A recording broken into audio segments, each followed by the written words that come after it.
Hello and welcome to another episode of Talking Bollocks. That's right, it is your favourite metal podcast. I am your host.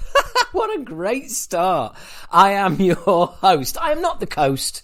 I am not the edge of land. I am not where water meets dirt.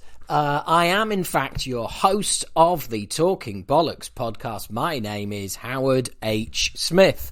Thank you for coming. Welcome. Hello. Welcome back. It is lovely to be here as always. Well, I host this era podcast. I also do stand-up comedy and I also sing in the UK thrash band Acid Rain. However, of course, none of that is going on at the moment due to the, I don't know if you've heard, pandemic. Yeah, apparently there's this thing going around that is, can turn out to be quite nasty and kill you.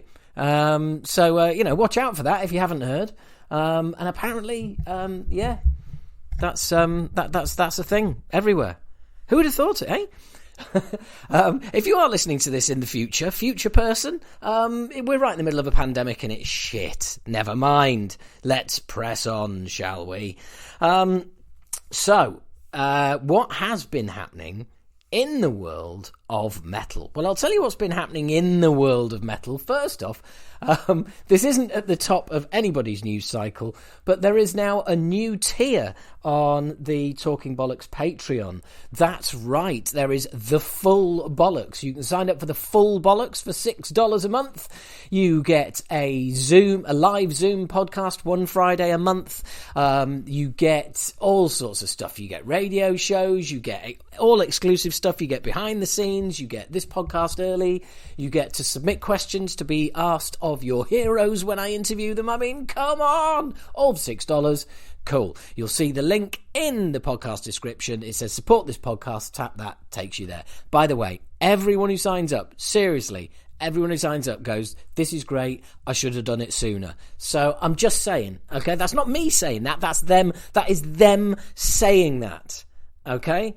That is them saying that. And you will notice that I have, in honour of this new tier, you will notice that there is a slightly different picture on your podcast this time. Well, some of you will and some of you won't, because for some reason some podcast players they pull the particular episode image down. Some don't. Some, I think, Stitcher, people like that. I've still got my old picture up there, and I don't know how I can change it. Anyway, I seem to have gone off on a patented tangent already without getting to what we really want to know, the serious metal news of the last few weeks. Okay, first up, right?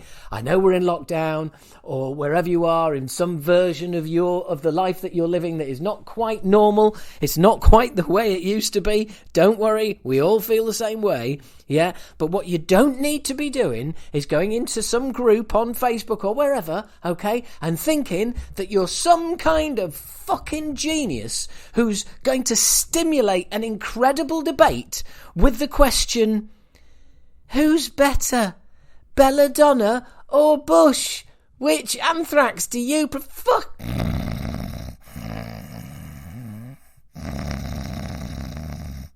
If that is the best you can do, shut up. Don't touch the keys on your keyboard, all right? Good God. I mean, we had, who's better in Sabbath? Ozzy or Dio? That was my childhood, right? And now it's Belladonna and Bush is just prevalent. And I'm just like, fucking just give it a rest, please. It's not even a question that Bush or Belladonna seem to be particularly bothered about. That's for bloody sure. But anyway, I'm just bored of it, okay? That's all I'm saying. But hey, bored of everything at the moment. And, well, this is a shame, isn't it? Tony Iommi came out and said that, remember Heaven and Hell? That was basically Geezer Butler, Tony Iommi, Vinny Appice, and Ronnie Dio. Awesome album, by the way. Better the Devil You Know, awesome album. They were at one point there was going to be a Heaven and Hell album with Halford on vocals, apparently. But unfortunately, the news story that I read to find that out was to say it's never going to happen, which is a bit of a fucking shame, really, because I think that would have been pretty awesome. What else has been going on? Well, James Maynard Keenan, singer of, Tool, Pussifer, various projects, is still struggling with the effects of coronavirus and recovering from it. So, fucking hell. I mean, that is unlucky. Lung damage. For a singer, I can honestly tell you right now, lungs are something that you probably don't want to be damaged. So, fingers crossed, all the best to him. And now on to another singer, who also produces a lot of work, a lot of music. But like Maynard, produces most of his work outside of his main band, and most people would wish it was in the main band. And that's right, Serge Tankian. Yes, remember them? System of a Down? Do you remember them? Yeah, they put some albums out in the 90s, I think, like early 2000s. Yeah, they put a few out. I don't know if you remember them, but yeah, they were a band, and he's the singer. There you go.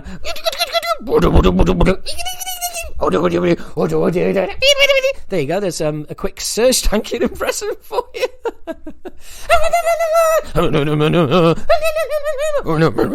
Anyway, God, this is not what you want to hear, is it? Really? But I have been doing impressions recently, and I have been encouraged to do more, but I purely think it's because I'm particularly shit at impressions. I think that's the only reason. Anyway, really, who cares is what I'm saying, basically. I mean, I would rather listen to my Serge Tankian impression on repeat than any of his new music. System of a Down have put out a couple of songs, have they? Brilliant, wonderful, it's for a good cause, yeah, great, but not interested, can't be bothered. Anyway, I will have to address the fact that these accusations about Marilyn Manson that have come out. Now, what I'm going to do is I'm going to be responsible about this, okay? And I'm struggling a little bit with the concept of accusing people over social media, in the press. There's no due process, so there's no level of proof that has to be met. So all of a sudden, Manson is now shed. He's losing like agencies. And now look, before we go any further, I am not saying Marilyn Manson is innocent, and I'm not saying he's guilty, because I don't know. Okay? And if we're going to look at that issue, if we're going to find out and we're going to establish guilt, then we do have a way of doing that. We do have processes in most countries where if something needs proving, there's a group of people you can go to, and then if they think they can prove it, then it'll go to this thing, I think it's called a court, right? And then it has to be proven to a level. Basically what I'm saying is, is this what we do now? I mean, if somebody gets murdered, is it not going to be a case of going to the police anymore? Do you just put it on Twitter? So-and-so murdered so-and-so. Yeah, that happened. I'm putting it out. I said it happened. Therefore it happened. It's all a bit fucking weird. If you've got long hair, if you've got any kind of complaint to make about somebody, go and make it in the right place. Now, that sounds like a typical bloke, doesn't it? Any women listening, which is unlikely, I've got to be honest, but for those of you that are, thank you for listening. I am not in any way trying to defend. I'm not a defender of abusers. I am not somehow saying misogyny is okay or anything. Please don't tie a load of topics and subjects that have got nothing to do with what I'm saying to what I'm saying. I'm talking about legal process. I'm talking about people, whether they are men, whether they are women, whether they are transgender, whether they're gay, bi, I do not care. But if you are a human being and you have a case against somebody, then make it in the right place, and the right place is not fucking Twitter. It really isn't. It really, really, really isn't. So, unless you don't think you've got much of a case, in which case you're going to do it in the court of public opinion and damage that person. Why? Because you've got a vendetta against them? Because they did something. Well, we'll never know, will we? We'll never know if your case was genuine or whether it was just a vendetta and over something petty. We'll never know because it's not going to court. And I think I've spent way too long on that. Fucking hell. Who cares? People do care. It's a very important subject. Anyway, do you know what's coming next? What's coming up next is more King Diamond, more new King Diamond, and more new Merciful Fate. Well, I say more new Merciful Fate. We haven't had any new Merciful Fate for some time, but he's on bloody track. He's cracking on. He's getting his own album out. He's getting the Merciful Fate album out. I can't bloody wait. It's going to be very, very, very exciting. Other big news. Hey, big old news. Iron Maiden have been nominated for the Rock and Roll Hall of Fame. And quite rightly, Iron Maiden and Rage Against the Machine. Now, I've got to be honest, that is awesome. That is Maiden, one of the three bands that created metal. Rage Against the Machine, probably the definitive rap metal band ever. And anyone who says no, it's Limp Bizkit can get in the fucking sea, you mentalist. But as cool as Iron Maiden, Rage Against the Machine are, I mean, fucking groundbreaking acts, wouldn't we admit? Wouldn't we agree that those acts, like them or not, those acts were watersheds. They drove things on that little bit further. And the band after that, Foo Fighters. No, I mean, really?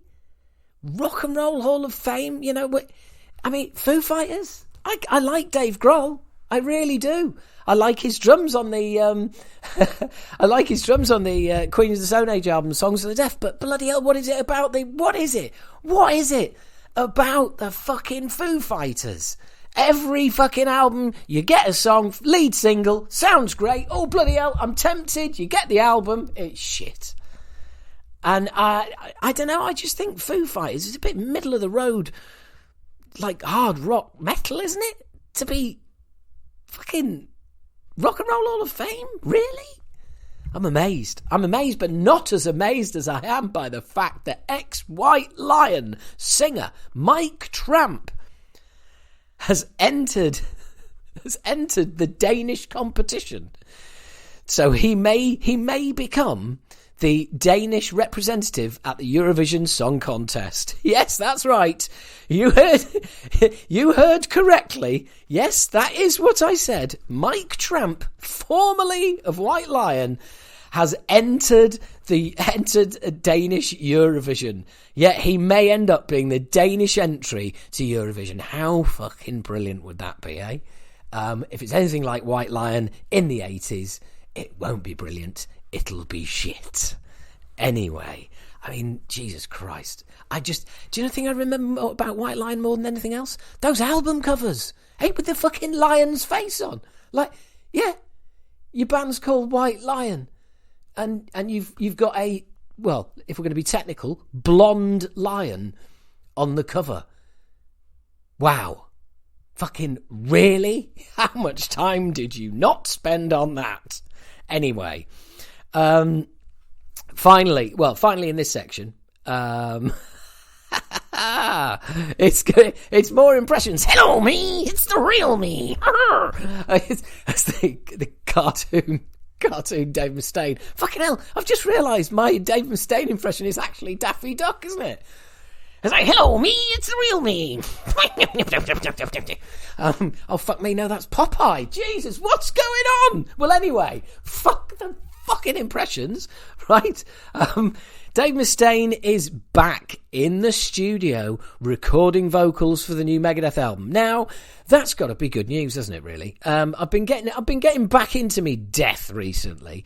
And there's some great stuff in their catalogue, and I have to say, you know, a bit like Anthrax. If you go through the catalogue, it's like they are fucking regular. Those albums, they are coming out.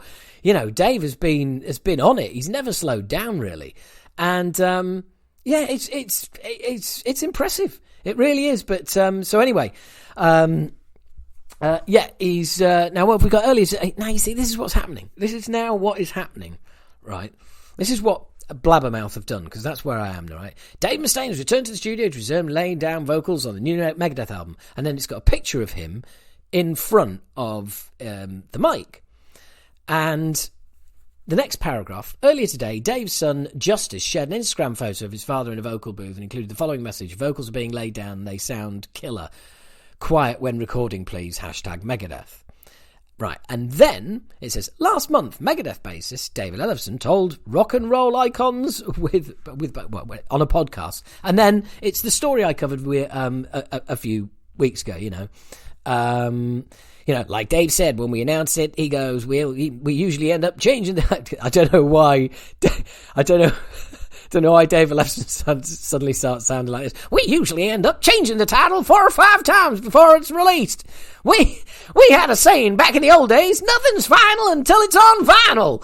So everything can change, probably short of the name of the band, everything can change. It's all just a work in progress. I think that's the beauty of the creative world. People want to know answers like, what does it sound like? Does it sound like this album? Does it sound like that album? And it's like, hey man, I can't really tell you. It's a work in progress until it's done, and then once it's done, you'll hear it and it'll be done. And when it's done, it's done. And then we'll have a little to talk about. You know what I mean?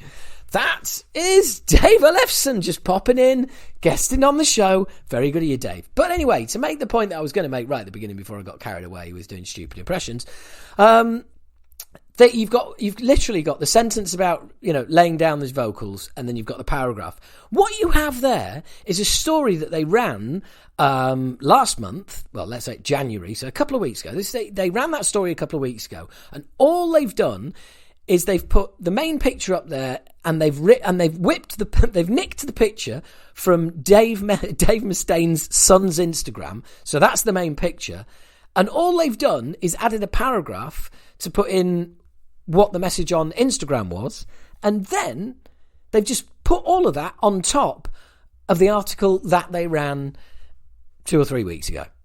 That is where we are. That is basically the exact same article that appeared 2 or 3 weeks ago with an extra paragraph and a different picture. And do you know what? Fair enough. I mean, look at what's, you know, we're all struggling for content. We're all struggling for everything, really. I mean, let's face it, I'm coming up to 20 minutes here of absolute fucking gibberish. So let's get on to an interview, right? So this one's coming in 2 parts because the first part took place quite a while ago. It's my friend Miles Hackett. Now, Miles used to run Dry Heave Records that put the Plan of the Damned single out on vinyl back in the day. That was very good of him. And he now works at BMG. We've had him on before. He was talking all about the re-releases and all the rest of it. And he's a top man. He's an absolute top man. And as I said, this interview takes place in 2 parts. So I will come back to you in between, because there's basically it's quite a few months between the interviews. I mean, ultimately, you're looking at a good sort of 6 months between interviews. But that's kind of, you know, that's how it happened. So anyway, I'm going to get a little... What am I going to do?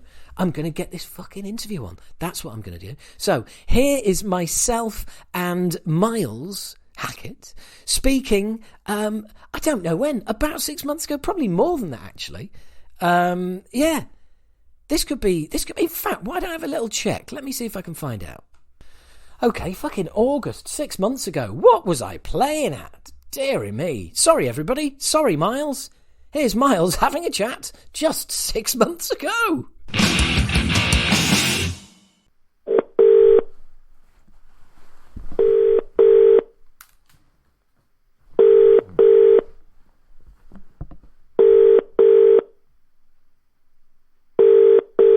Come on, don't let me down. This is the Vodafone voicemail service for 079. Please leave a message after the tone. When you finish recording, please hang up or press the hash key for more options. Hello, this is a voicemail for Mr. Hackett. This is the Inland Revenue.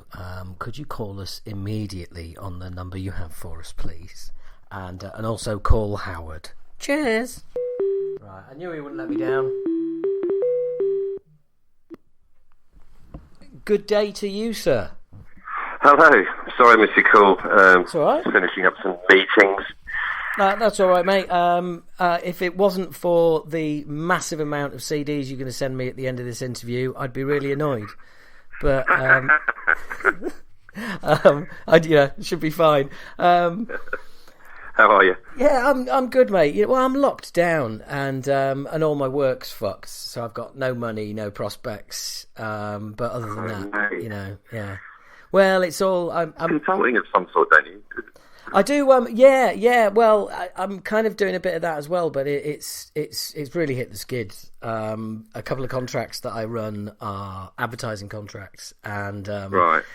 And I've just gone into the first one, which is basically the easy one and the one that's established and been around years, and we're like massively behind, which means that I'll earn less, and Oh mate. Yeah, I know. It's weird, but I'm not going to moan, because we're all struggling in various different ways, whether it's financially, mentally, physically, with our health, whatever. Yeah. I've been at home for just over 100 days now, working remotely. Bloody hell. It doesn't feel like. Yeah, BMG being like we're having branches in other countries where COVID was kicking in way before it did here. We were having trial runs of working out of the office one day a week, and I went away for the weekend and came back, and everyone was like, get out now. And that was about 10 days before Boris finally manned up and did it. It's kind of it's all right. I'm quite enjoying just sitting here listening to records all day, just getting on with my stuff. It's all right. I can't complain. I know what you mean. It's just fucking. I don't know. Well, it's mad, isn't it? I mean, we're all going through it, but fuck it. Let's not moan on too much. Yeah. I mean, I miss gigs, but I haven't got FOMO because none of my mates are out posting about it on social. It is what it is. I'm at peace with it. Yeah. It will come back. And I feel particularly for the artists, much as yourselves that earn their money on the road. It's difficult. Some of the artists I work with are finding it quite challenging. God, yeah. Well, I mean, I'm all my comedy's gone as well, which is like, of course, which is the sort of the backbone, really. So there's and I also host a few pub quizzes. They went.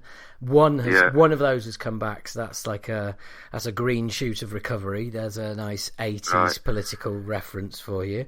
But anyway, look, mate. Look, let's get off all this shit. Okay. Yeah. And let's get onto a more positive metal vibe. And I say that actually, and I jest about the pack of CDs, but also I kind of don't jest, but also jest. No, absolutely. I will. We'll take this offline, and give me a wish list. Yes, I'll give you the wish list. Well, one that you weren't able to provide last time was the Pleasure to Kill reissue, actually. I'll have to resolve that. But I've got some beautiful things from you, so thank you very much. Funnily enough, you sent me the Voivod ones, which was cool. I had actually already bought them, so I re-gifted those to a fellow Voivod fan. Marvellous. So yeah, that was well and truly received. But anyway, and you're working on all sorts of. Now, initially, we were going to be talking about this exciting new heavy metal magazine called Metal Thrashing Mad, but now we're not going to be talking about it. It's called, Is that right? well, it's called it's Fistful of Metal. Well, I'm happy to talk about it because I've totally got the titles mixed up there, haven't I? Fucking how? I tell you what, how did they fuck up and not call it Metal Thrashing Mad? Do you know what? No, I get it. It's too thrash metal. Fistful of Metal is nice and broad. Yeah. I mean, we had it's the whole thing's kind of born. As you know, I probably know. I run a magazine called Down for Life, which is out of the Big Keys publishing realm. Yeah. And I've worked with Big Keys for many years, and they're all my mates. And one of their titles wasn't doing so well and took a bit of a hit over this whole kind of pandemic nonsense called Louder Than War. It's kind of an indie title. I don't think there's a dedication in that kind of fan base as there is with metal and punk fans. You know, niche titles seem to be the ones that are surviving. I mean, if you look at the magazine market since COVID kicked in, we've lost Q, Long Live Vinyl's gone, and then to an extent, Kerrang, Planet Rock even. So, you know, one might consider it madness to start a magazine in this period, but the publisher of those, Eugen, we were chatting, and I was just like, you know, there's a gap in the market here from a sort of label perspective. I think some of the mainstream metal titles have kind of, you know, they've gone modern. I get that. You know, everyone's trying to kind of keep on top of the times, but I think a lot of them really lost sight of the audience that there is for some of these smaller genres of metal. I mean, look at Desert Fest, for example. Massive festival, sells out every year. Does anyone write about stoner bands? No, they don't. No. Well, funnily enough, what you were saying there about, you know, about that situation, about magazines, I always felt myself that Terrorizer kind of went to the wall because it didn't open up enough. Whereas, obviously, magazines you've mentioned, and I'm not going to name any particular, you know, personally think have changed beyond all recognition. And have become something, like you said, they've forgotten who their core audience is. With me, Terrorizer is the example of what happens if the opposite. You know, those publications ultimately evolved, and if you don't evolve, you become extinct, and that's exactly what's happened. Yeah, I don't know. Terrorizer is a difficult one. I think Terrorizer tried to evolve, as it were, like contain more mainstream stuff, but at the time when it was doing it, a lot of other titles in the marketplace were very strong and had quite a lot of leverage, and they struggled to get some of the cover features they wanted to. That's the way I heard about it, but I don't know how true that is. But ultimately, I think the magazine industry obviously did change quite a few years ago with the dawn of the internet and stuff like that, and circulation went down. And they must have run into some sort of financial troubles. And when you don't put them, you know, publications become erratic, you lose your fan base as a result. And I think it's quite sad. I mean, Terrorizer was a great magazine, but Zero Tolerance has kind of stepped into its shoes. Yeah. You know, and it is what it does. It says on the tin, and I don't see what Fistful's doing as kind of stepping on those toes. I just think it was kind of like the idea, the thought behind it was, there's all these kind of really massive... I mean, it's basically a magazine for people that go to Bloodstock or Wacken. Yeah. Do you know what I mean? Yeah, absolutely. These festival numbers speak volumes for people, you know. Not everyone wants to read about, I don't know, Marilyn Manson or Lamb of God, you know. Yeah. But also, I think I think now you have to be a lot smarter. And if you're not going to go, let's try and appeal to everybody, then you have to identify who it is that you want to appeal to, and how big that market is, and just say, you know what, we're not going to be greedy. We just want that right there. Yeah, absolutely. And I think, you know, if you identify with the core audience and, you know, you connect with them, then you're doing the right job. I mean, you know, Down for Life's a twice a year hardcore mag. Hardcore's not, you know, it's not a massive thing, but we have a core audience, and it ticks over, and it does very nicely. Thank you very much. You know what I mean? That's not going to make anyone rich, but that's not the point of it.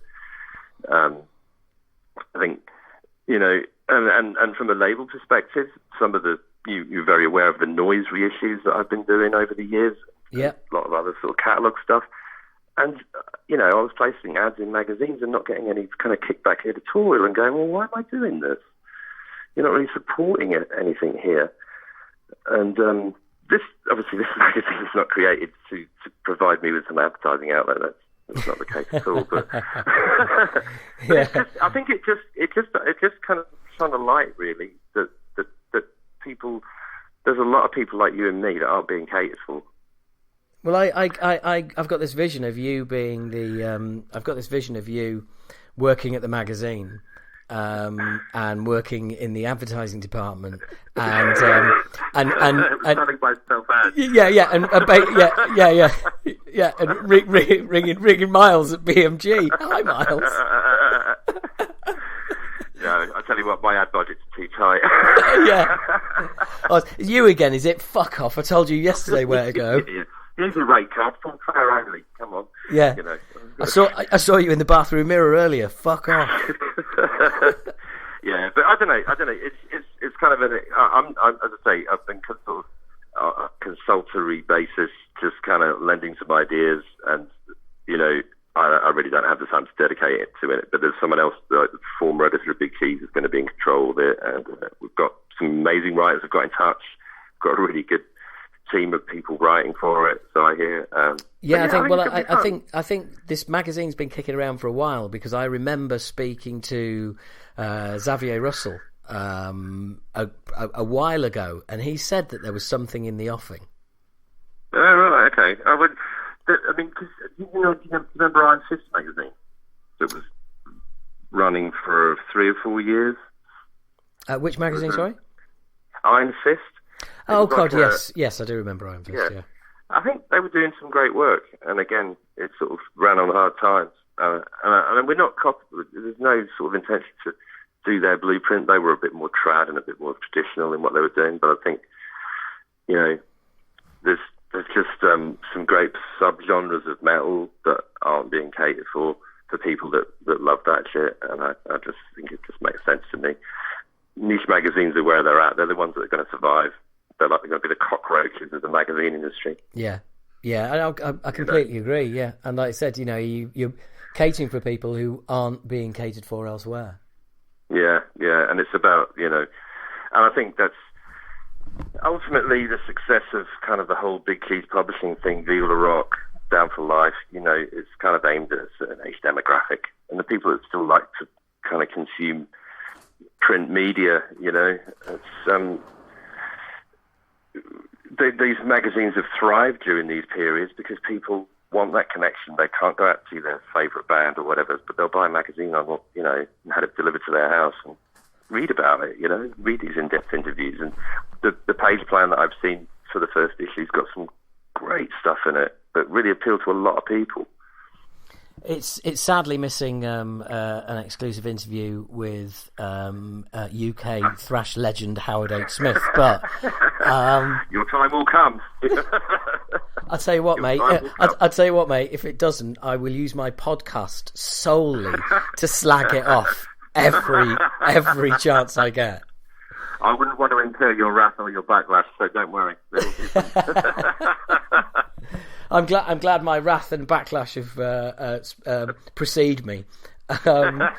So what's coming up in the BMG world? Because I know you mentioned there was some cool stuff coming. Yeah. So at the moment, it's all about Motorhead. At the moment, my life has been immersed fully in Motorhead. We've just announced a 40th anniversary editions of the classic Ace of Spades, including a rather massive box set that's kind of a proper bells and whistles job.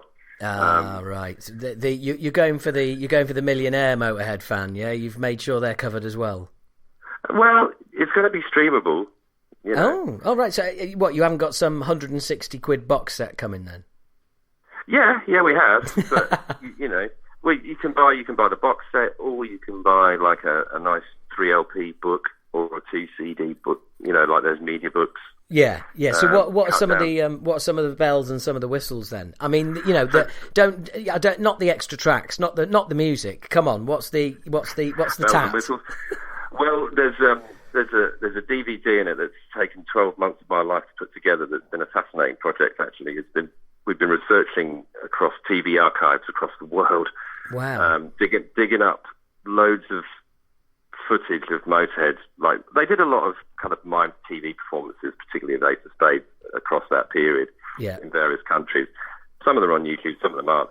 But we struck some gold. We found some really good interview stuff, and one of them was Phil Taylor broke his neck after a gig in Belfast in 1980. I think it was 1980 actually, or maybe it was 81, in a drunken competition of picking people up over their heads or something, and someone dropped him down a flight of stairs. But it's got him being interviewed in a hospital bed by Gloria Hunniford on the Ulster News the next day. It's never been seen since it was broadcast. Fucking hell, that's amazing. It's just great, and we've pulled up all this great footage and made like a little 15-minute kind of compilation documentary of it. It's been a complete learning curve for me because I've never worked in doing a DVD or even resourcing this footage, but we've picked up some pure gold. It's absolutely brilliant. And so I think that's going to really excite people. I think the overwhelming feedback we had from doing the 1979 box last year, which was the sort of Overkill and Bomber one, was everyone was like, where's all this DVD of footage? And it's like, well, not that much of it exists, but I kind of made it a personal mission to go out and find as much of it as humanly possible. And it's great, honestly. It's been a lot of fun putting that together.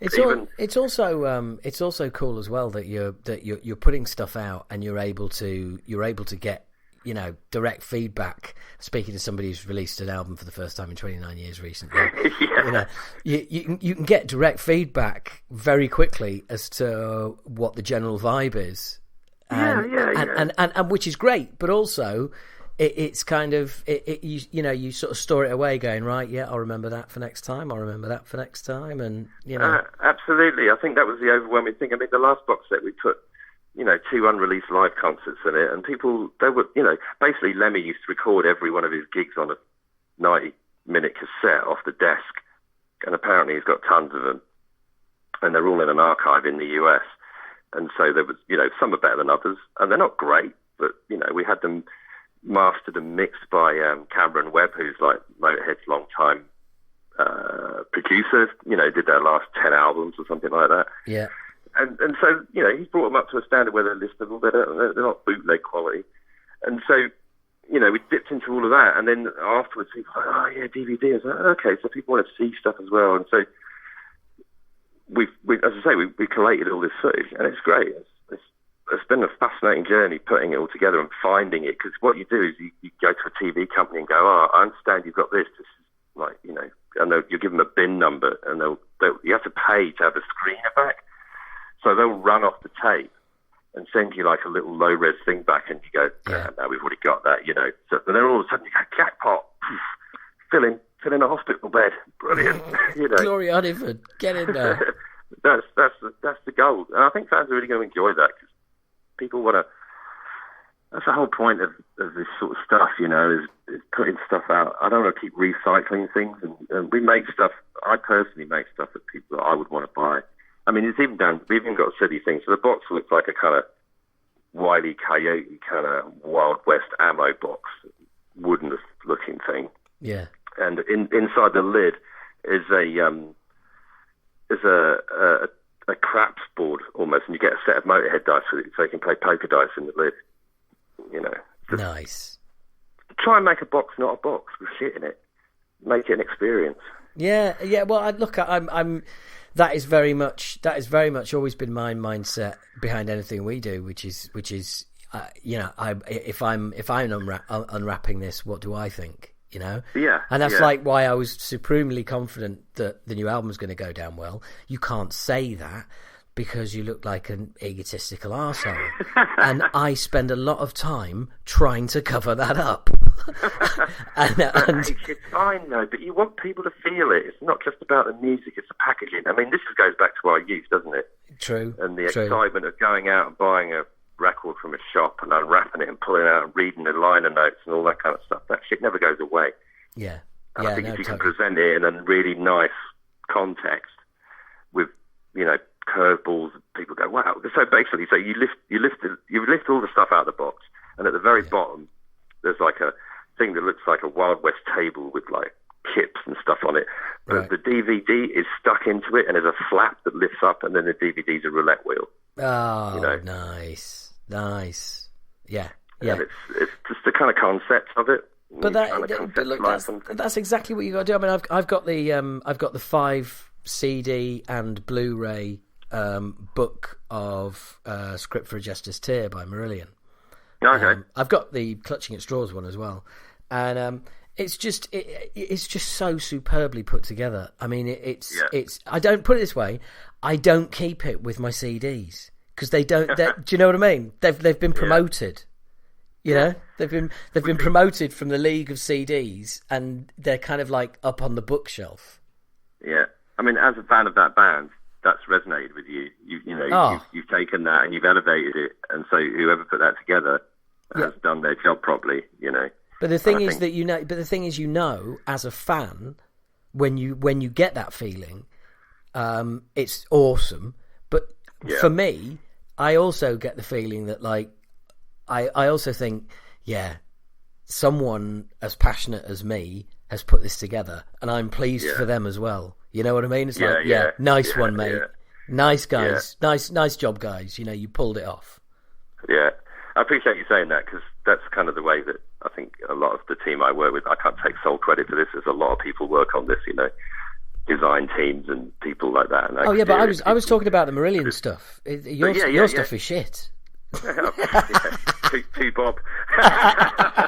Two Bob thrown together. No, beautifully done. Because funnily enough, when I was waiting for you to call back, I had every faith you would. I was flicking through my To Megatherion booklet that you sent me, and I mean, it is just it's faultless, mate. And I'm not just kissing your ass because you're on here, but it's absolutely faultless, to the point as well that just including the tragic Serenades artwork, which for some reason that EP had completely skipped my mind, and then I saw the artwork in the booklet and I was like, fucking hell, I had that.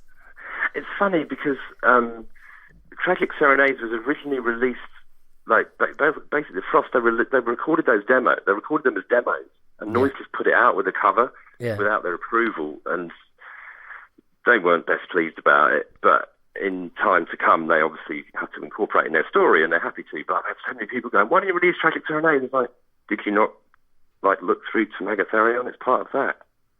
Yeah. That's the sort of sequence that it was supposed to be done. In fact, did you see we did Hellhammer this year? Yes, I did see. I mean, not a Hellhammer fan, so it did raise a blip on the radar, and I think I did throw it out there on the podcast one month. Yeah, that was a lot of fun to put together. I mean, we did, because that EP was quite poorly done in the start, and there'd been some pretty chunky reissues over the years. But we worked quite closely with Tom, and he came out with, and obviously they'd done that Demon Entrails release on Century Media, where he'd put all his demos out in a really luxurious package with loads of photos. But Tom still came to the table with some amazing unseen photos and drawings that hadn't been put out anywhere before. Again, making it quite a unique package for fans, and he oversaw the whole thing. So I think there's particularly with Celtic Frost and Hellhammer, a lot of the credit has to go to him, because he has a vision. And literally, we were like, how would you like, what's your vision for this? And he sent over a PDF document that you could have designed up. This is how he laid it all up. It was perfect. Yeah. But he sees it that way, and that's great. It makes my job easier. The thing is that is what you want, isn't it? It's like when I was talking to Mark Wilkinson about our album sleeve, and he was like, what ideas you got? And I said, I've got a few concepts, and he was like, oh, good. And I was like, yeah. And he was like, oh yeah. There's nothing worse than someone saying, all we've got's the title, and we thought we'd leave it to you. And he'd be like, oh, great. That is literally like, oh, could you paint us something we'll all like, please? Yeah, you know what? I've been there. Last year I worked with The Damned. Right, okay. You were damned to work with the damned, were you? Yeah, we put like a career-spanning best of out, and it's like, has anyone got any ideas for artwork for this? Going in silence, but I was getting feedback from managers. It kept changing by the week, and then all of a sudden he wasn't involved in it. Captain Sensible was. And, I've never been through a teeth-pulling exercise in my entire life. Right. Miracle it happened. Absolute miracle it happened. But we got there, and it looks good. But wow, the process of getting there. But it sounds like Tom is just an absolute ideal client, if you like. Yeah, because I think he's lived and breathed that stuff, and I think perhaps he had these images of what he wanted to do back in the day, but the label wasn't prepared to put the investment into it. And now that the records have become this kind of like cult status, you can go to him and go, "What would you like in it?" And he's like, "I'd like 2 posters and a booklet." You got it. He's like, I'd like all of the packaging that I wanted when we released it and was told to fuck off. Absolutely, yeah. So I'm sort of trying in some way to kind of redress that balance, then the hatred that he felt towards the kind of old noise team because of the way that his music is maligned, I think, by them. And but their longevity of that band has never deteriorated. So he's had the last laugh. So good for him. Yeah, very much so. Do you think the fucking about with the label and everything? Do you think that's kind of sort of tainted the whole Celtic Frost name a bit for Tom? I mean, I know I'm effectively asking you to answer a question on behalf of Tom Warrior. So but I'm interested as to your opinion, having had close dealings with him. I don't know. I mean, it's very well documented. He's written about it in 2 books. Yeah. Yeah. And it hasn't really pulled any punches. And I know early on in the relationship that we had with him, a little bit before I joined, actually, that they'd wanted to censor some of the liner notes that were making some disparaging remarks with Carl Walterback, and he got very, very upset about it. But I don't think so. No, I don't think it has tainted anyone's vision of it. I mean, I think the music speaks for itself. Yeah. And, he had to be critical released. Yes. It's incredible. It's absolutely. I mean, it gives me chills hearing Rex Ray played live. Like, I always wanted to hear that song played live. I know it's not for everybody, but I wanted to hear it. I didn't go to Roadburn, so that's the next best thing. It's absolutely incredible. And the packaging, I bought the deluxe one with the book and everything. Well, I saw them live. I'm sure you'll have been there. The Forum, when Tripticon played the Forum, and they were supporting, weren't they? They were supporting Cannibal Corpse, as I remember. That's it. And I just love the fact that Tom Warrior comes out with his new band, supporting, and goes straight into Circle of the Tyrants. Yeah. And it's just like, oh, dude, you are a fucking legend. Because who does that? Do you know what I mean? Who breaks out a fucking 25, 30-year-old song to open up with when you're fucking supporting and you haven't played for years in this country?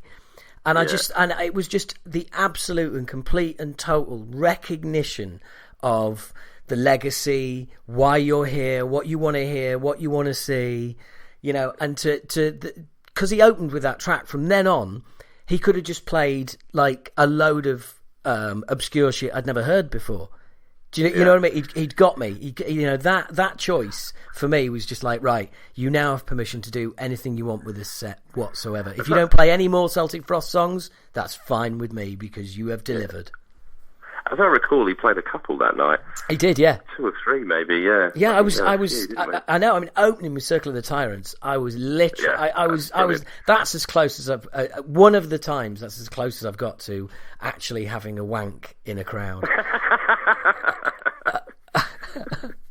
Well, do you know what? I like nerd that I am. When I heard that he was going to start playing the Triumph of Death stuff, he formed that band Triumph of Death to play Hellhammer. Yeah. I think it was this time last year, or maybe a bit earlier. A couple of mates and I flew to Hamburg and went to see them in a place the size of the Black Eye. It was the first show they'd done as that band. It was like they were doing 2 warm-ups and then Hellfest. It must have been June. and like to see them in this like subterranean little black art style venue playing that Hellhammer stuff, and it was just a dirty. There was no.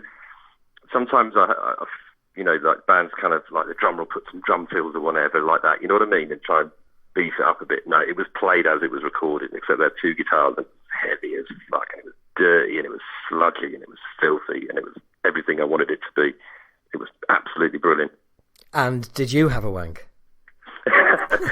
Nearly. Yeah. You see, you know what I'm talking about. You laughed at me when I said it, but... No, that's why I'm telling you this story. Right, okay. That's your musical boner. Yeah, it was absolutely amazing.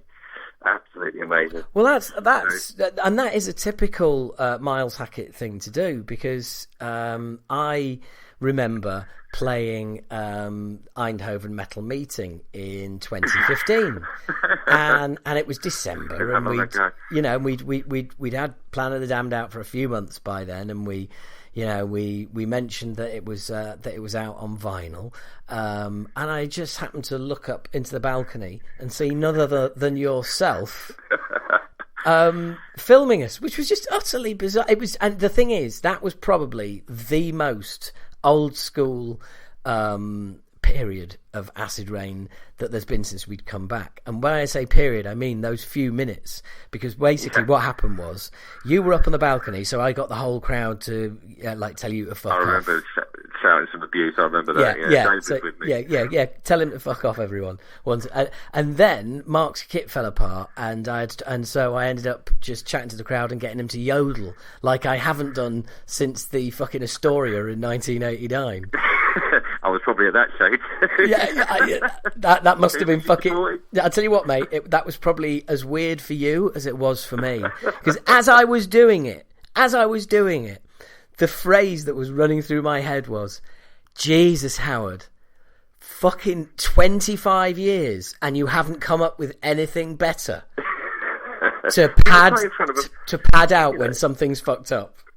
Yeah, it was English wasn't their first language, so you're allowed to do that kind of thing, Well, damn good English. That's very good of you. That is very good of you. But that did surprise the fuck out of me. So just looking up and seeing you on the balcony, just filming away. Well, I think when I was doing my humble little label, I had two bands on the bill. There was you and Nuclear Assault, and as I recall, it was Nuclear Assault's last ever gig with Glenn Evans. He retired after that show. Yes. Hang on. Was it? Because... Oh... He did. I remember he stood up at the end and went, that's it, I'm not doing it again. And I'm friends with him on Facebook and we've spoken. And he was in a lot of pain during that last European tour that they did, because they did that massive festival run that was like 30 shows. I remember we went out to see them in Dublin, and then I saw them at Bloodstock, and his shoulders, he had to have cortisone injections and all that kind of stuff, because he was the oldest member of the band. He'd been into like TT Quick and stuff like that. Yeah. And all the others were quite young when they started, and he was kind of 30 and they were like early 20s, Oh, so mate, I remember. I remember I was out on the road with him. And of course you were, yeah. I remember your stories from your wonderful Tales from the Thrash, or whatever it was. That was great. Me and Nuclear Assault in one dressing room, Acid Rain in one dressing room, and Glenn and Howard in another dressing room, because they've both left their respective bands. Can't be trusted to be in a room with their other members. It was great. Don't you miss that, Daisy? Glenn and I spent the whole night just going on about how fucking great the two of us were and how shit everybody else was. We just sat in that dressing room and he's like, so what, what's going on with you guys? And I was saying, and he was like, but that's fucking bullshit, man. I was like, exactly. So what's going on with you? He's like, man, I don't want to play Finland. I don't know why he suddenly turned into like he lives in fucking Milwaukee or something, but he was like, oh man, at the time it was like, I don't want to play Finland, and they had a date, one date that the rest of us weren't playing. Us and Dark Angel were going home, and they were playing one date on their own, and Glenn was like, nah, I've had enough. If they're not going, if the other bands aren't going, I'm not going. And they were like, well, and anyway, they ended up going, of course. Of course they did. Yes, because that's the way it always works out. But those were the days. Yes, you're quite right. Yes, indeed. It's always nostalgic. I mean, they were supposed to be playing the first ever UK Death Fest, weren't they? With Triumph of Death. Actually, I think was supposed to be in a weekend's time in Camden. It's been moved to next year, like everything else. Yeah. There you go. But I've got some other fun stuff on the horizon. I've got a very exciting creative thing I'm working on at the moment. Do you know what, Miles? I was about to ask you. So you've done a great job so far. Carry on without me. That's all right. Well, do you know what? The noise catalogue didn't go quite as deep as I'd hoped. I mean, there'd been, obviously because the label had changed hands a lot over the years, and some bands had managed to. I mean, there was basically the paperwork kind of dissolved in rotting boxes at Sanctuary Records, I think, when they went bankrupt. Yeah. And so some of the bands like Coroner and some of the sort of wiggly power metal bands like Gamma Ray and Stratovarius and all that, they all got their catalogue back. Rage or another one. Do you know? So we don't. Yeah, look, I speak on behalf of all thrash metal fans from the 80s who remember all of those bands. And thank you for not re-releasing any of that shit. We still have Camelot, though. Oh, for fuck's sake. Well, bless them. Let them have the moment in the sun. They didn't have it back in the day. Let them have it now. But, so, yeah, the well-run drive, decent stuff fairly quickly. And then, as I say, some of it kind of moved on. But there's an exciting creative project I'm working on at the moment that's a box set, I'll say that much. Brilliant. So you say it's exciting, you've hinted it as a box set, and are you now going to do the super bitch thing of not telling us anything else? And before you say I can't, you brought it up. Well, no, I can talk about it, but it would be spoiling the surprise. Right. It's got some cool stuff in it, and the box itself is going to turn a few heads. It's interesting, and it's realising one of my dreams. It's actually, I'm a big toy collector, and it's going to have a kind of toy in it as well.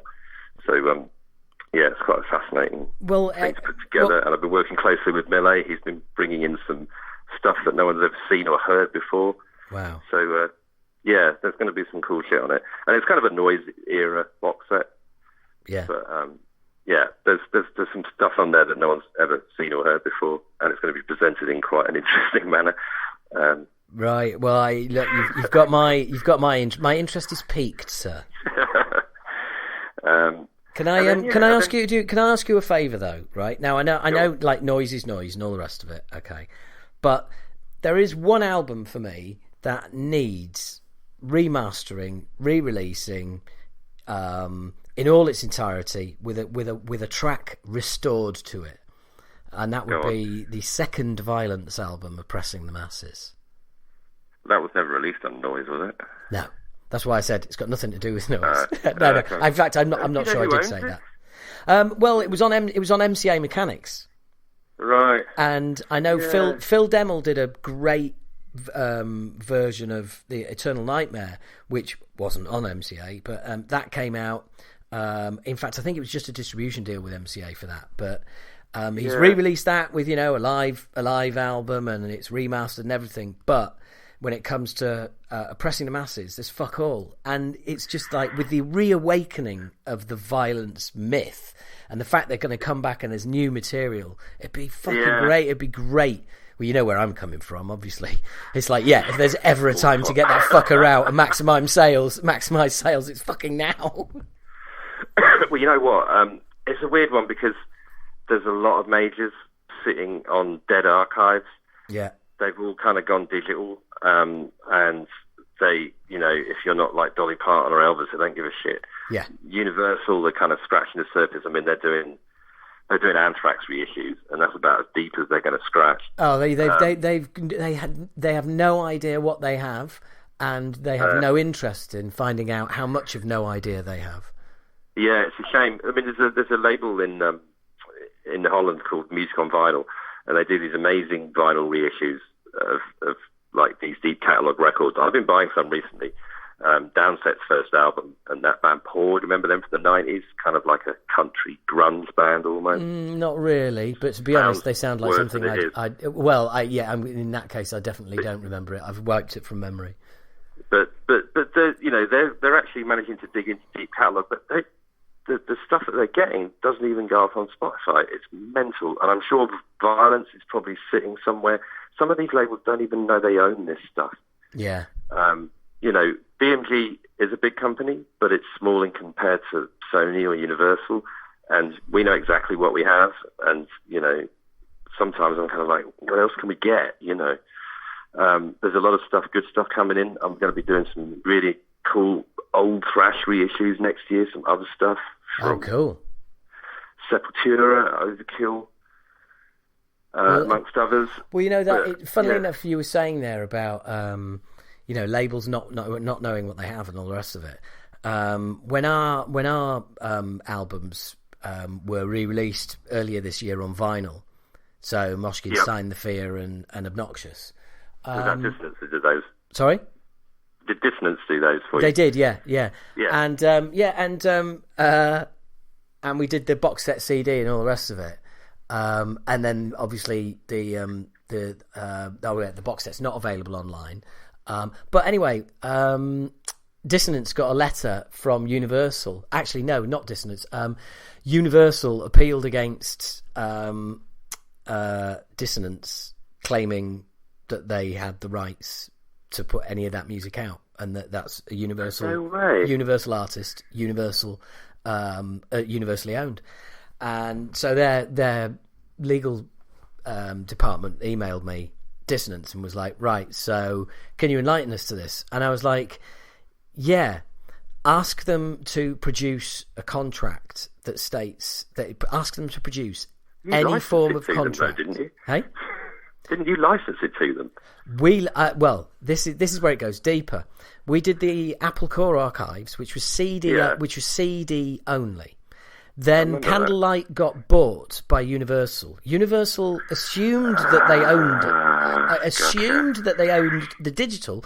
They then put the Apple Core Archives out digitally, which they should never have been. So if you ever see it, that was never authorised. But Universal assumed, oh look, Candlelight fucked up and never put this out digitally. What a bunch of fucking idiots! No, they weren't idiots.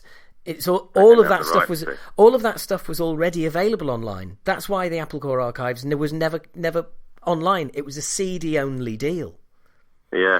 So not only did they not own the rights to those tunes that online, as of coming up to, and I think it was like the time was running out on their deal at all. So when I finally managed to get hold of the Universal legal department, she just went, hands up, totally my fault. Absolutely. But the thing is, I totally felt for her because she had how many 100 artists? And you can't go through and look at every contract. And she said basically she did what either of us had done, which was you go, do you know what? We own everything. We put it out if it's not out already. If we've done bad, somebody will tell us. Exactly. And we had a similar issue with one of the smaller noise artists, Vendetta, last year or the year before. It wasn't something we were going to approach, but we licensed it to Music on Vinyl. They did a lovely vinyl version. And then they got in touch going, hang on a minute. We've got all our catalogue back. So we just went to Music on Vinyl where you pay them the royalties instead. And everything was good in the world. But yeah, it is hard to keep a track of it. Yeah. Sometimes because the contract. I mean, some of the acquisitions that come in, like if people like Roadrunner catalogue, for example, it would all be signed and sealed in a mint format. But some of these dodgy old indie labels, stuff doesn't exist. Yeah. And so it says the proud owner of a dodgy old indie label. Yeah, but who knows where some of this... I get emails all the time saying, why didn't you release Voivod's Nothing Face? And I'm like, Noise had a license for it in Europe, but ultimately it was on that MCA label. Oh, mate. Same label. Yeah. Same label as Violence. Where did it go? Someone owns it. Well, it must be Sony or Universal. I reckon it's probably Sony. What? Do they own? Who bought MCA, or does MCA still exist? I don't think it did. Yeah, it wouldn't take long to try and find out, but it's bound to be in an archive somewhere. Yeah. years ago when I was running my own label, I wanted to license a band called Black Train Jack. I don't know if you've ever heard them. They were on Roadrunner, did 2 albums, kind of melodic New York hardcore. No, don't remember. Anyway, I sold a trail right down to Warner in New York, but they wanted too much money, so I back out of it. But yeah. But in this day and age, it's like how the hell do you end up talking to somebody who overestimates the value of something that wasn't big in the first place? It's like, dude, just fucking get it out there. What is it earning you at the moment? Yeah, even one of the albums wasn't even available digitally because they couldn't find the master tape. But it's just there's a standard line that they will do, and the licensing thing is at 25% royalty, which is quite high in comparison to some of the normal artist contracts, and then you pay a load of money up front, like you pay in advance, and And anyway, if you're a little fledgling label, you can't afford that. Yeah. And we're guilty of it because, some people, there are some unscrupulous people that will license something and not pay through, and then you can't pay the artist, Well, we just told Universal to produce a contract because we can, that proves that they don't own it, and if they can produce a contract to the contrary, then we'd love to see it. Because your stuff was originally on Music for Nations, but obviously it was returned to you. Yeah. Otherwise, it would run in Sony's archive. Well, that Sony is who I went to for master tapes to try when we were talking about in 2012 when Lost and Found approached me. Well, they came out in 2012, so it'd be 2011 when Lost and Found approached me and said like, we'd like to do a remaster, and I was like, that's fucking great. And then I spoke to Sony, spoke to the head of the archive. As soon as I said the words like Music for Nations, and he said, just let me stop you there. If you're on Music for Nations or any of its other labels that it had, I will say there's a 90% chance that we do not have your stuff, and if we do have it, that I will not be able to find it. Oh, wow. Like, right, okay, why is that? And he said, because of the state of everything when it was given to us. Yeah, that's a familiar story. I mean, you should see the Motorhead archive. There's all the multi-tracks, all those albums are missing. And well, the thing is as well, is it's like with everything literally now being catalogued digitally.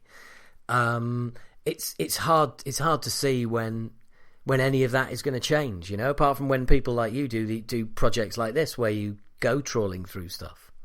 Yeah. I mean, there's a lot of us that do it. I mean, for example, the Death Row reissues that we did a couple of years ago. Fine reissues, sir. But never released on CD originally, so we had to get them mastered off of the vinyl. I had the second Death Row album on CD. There was a reissue of it, but the mastering compressed it shit. No, I had it originally. Oh, really? Okay. Hang on. Am I completely insane there? Are you about to say, well, Howard, with the greatest of respect, I know you didn't, because it was never released. It was a long time ago, and I can't remember, but we do basically, most of the noise archive, we have to buy it off the Discogs and scan it. Yeah. And rip it. It's really as basic as that. I'll edit that bit out, mate. It's gone for good. That's all right. I don't mind. I mean, I think they found in the archive, actually, do you know what? We found a couple of production master tapes in the archive. So I think it was for Deception Ignored. Ah, nice. But it's a production tape. It's not the actual full multi-tracks, Yeah. All that stuff's lost for good. It's a bit like all the Frost and all the Hellhammer. Yeah. Yeah. But it got looted. When Sanctuary went bankrupt, I don't know, in the early 2000s, apparently it was like the last days of Rome when people were just like, not like that. I mean, someone's got it somewhere. Yeah. Oh, yeah. I've heard a similar story. So, yeah, people have got literally a master tape in a spare room somewhere of some classic fucking metal album. I mean, I'm still smarting from that, the MCA owning Nothing Face and Oppressing the Masses, two fucking classics of the era. Interestingly enough, though, and I don't know why it hasn't happened, because there's a lot of, as you know, there's a lot of great German indie labels, and some in Greece, weirdly enough, that make nice work to track this stuff down and license them and reissue them, because I bought them. Can I add Poland as well? Fair few Polish remasters over the years. Yeah. They got hold of they remastered the 2 Realm albums, believe it or not. Realm, there you go. Now you're going back. Now they're Roadrunner. Hey, now we're talking. Yeah, I mean, I bought from the High Roller the other day. I ordered a Nasty Savage reissue and Angel Dust. Remember them? Yeah. Stuff that's in the dim and distant past. Yeah. But some of the major stuff. I mean, some of these labels are digging it out, and I applaud them because I think someone has to. We get a lot of requests for noise stuff, and we've had some quite strange requests for some deep catalogue, and I'm like, yeah, license it to them, man. Let's get it out. I tell you what, if I was a fucking label at the moment, I would have my staff socially distancing in fucking warehouses across the world, cataloguing everything, just saying, don't go into the office, keep your phone on you, get down the fucking warehouse. Well, the fact of the matter is that not a lot of it's there. It just exists. Like, weirdly enough, so for example, I'll pluck an obscure noise band out, Le Fay, right? Who? Yeah. You've got that. No, fuck it, Sabbath. Well, Sabbath, sadly, we can't do anything with. Yeah.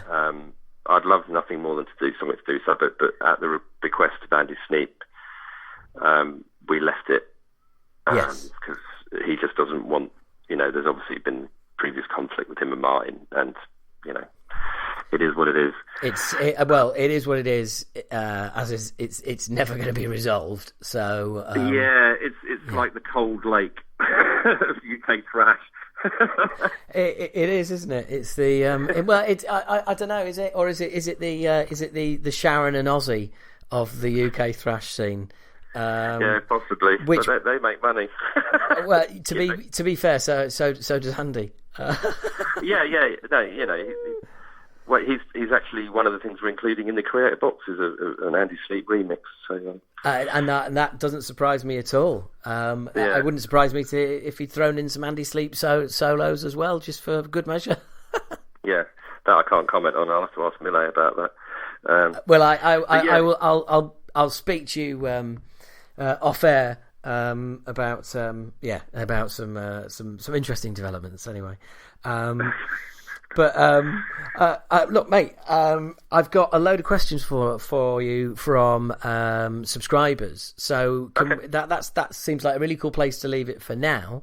But I've got a bunch of questions. Don't go anywhere. But for now, thank you very much, mate. Nice one. Thanks, Hyde. And indeed, Miles did actually do some of those questions for patrons. It was great. Stayed for an extra half an hour. All sorts of questions that you've ever wanted to ask anybody who works at a record label and is into metal and knows exactly everything that they're talking about. And that was great fun. And then I basically, tons of interviews came in. I don't know what happened, but I ended up not getting this interview out, as you know. So I did another interview to catch up with where we were, from the last one. Because basically, after that interview that you just heard, Miles and I had a chat, and we basically knocked about and we came up, I suggested that, a podcast, and basically, anyway, what ended up was the Motörcast, the Motorhead podcast, which I now host, as you may know. So we thought we would have a catch-up and a little bit of a chat on what had happened since the last time that we'd done the interview. So here is the second interview. This a lot more recent, in December, and we pick up kind of where we left off. So here is part 2. Hello, H. Merry Christmas. Merry Christmas, mate. How are you? I'm good, thanks. Yeah, this is that kind of bath time between Christmas and New Year, isn't it? But I'm kind of chilling and enjoying. I've got a glass of wine on the go. And, I'm all good. How's it been for you? Yeah, it's kind of, it's sort of diet Christmas, isn't it? It's like Diet Coke. Basically, all of the stuff that you want and that makes it good, that's bad for you, has been taken out and replaced with something slightly, but it's kind of the same thing, but still a shitty version of the original. Yeah, you know what? We moved house about 3 weeks before Christmas, so kind of the novelty of being in new gaff has not worn off yet. So I'm kind of enjoying being indoors. So so be it. And detoxing from work, which is really nice. That's lovely. A load of emails. Yeah, that's lovely though, isn't it? Because it's allowing you time to sort of bed into the new place and enjoy it and acclimatise to it. Yeah, and I think anyone that I love my job. Don't get me wrong, but in this industry, you sort of get towards massive fatigue at the end of the year, and that 2 weeks break with not waking up to a ton of emails every morning and all of that. It's just the tonic you need to go. Oh, balls. I cut him off by accident there, folks. I'm just going to ring him back.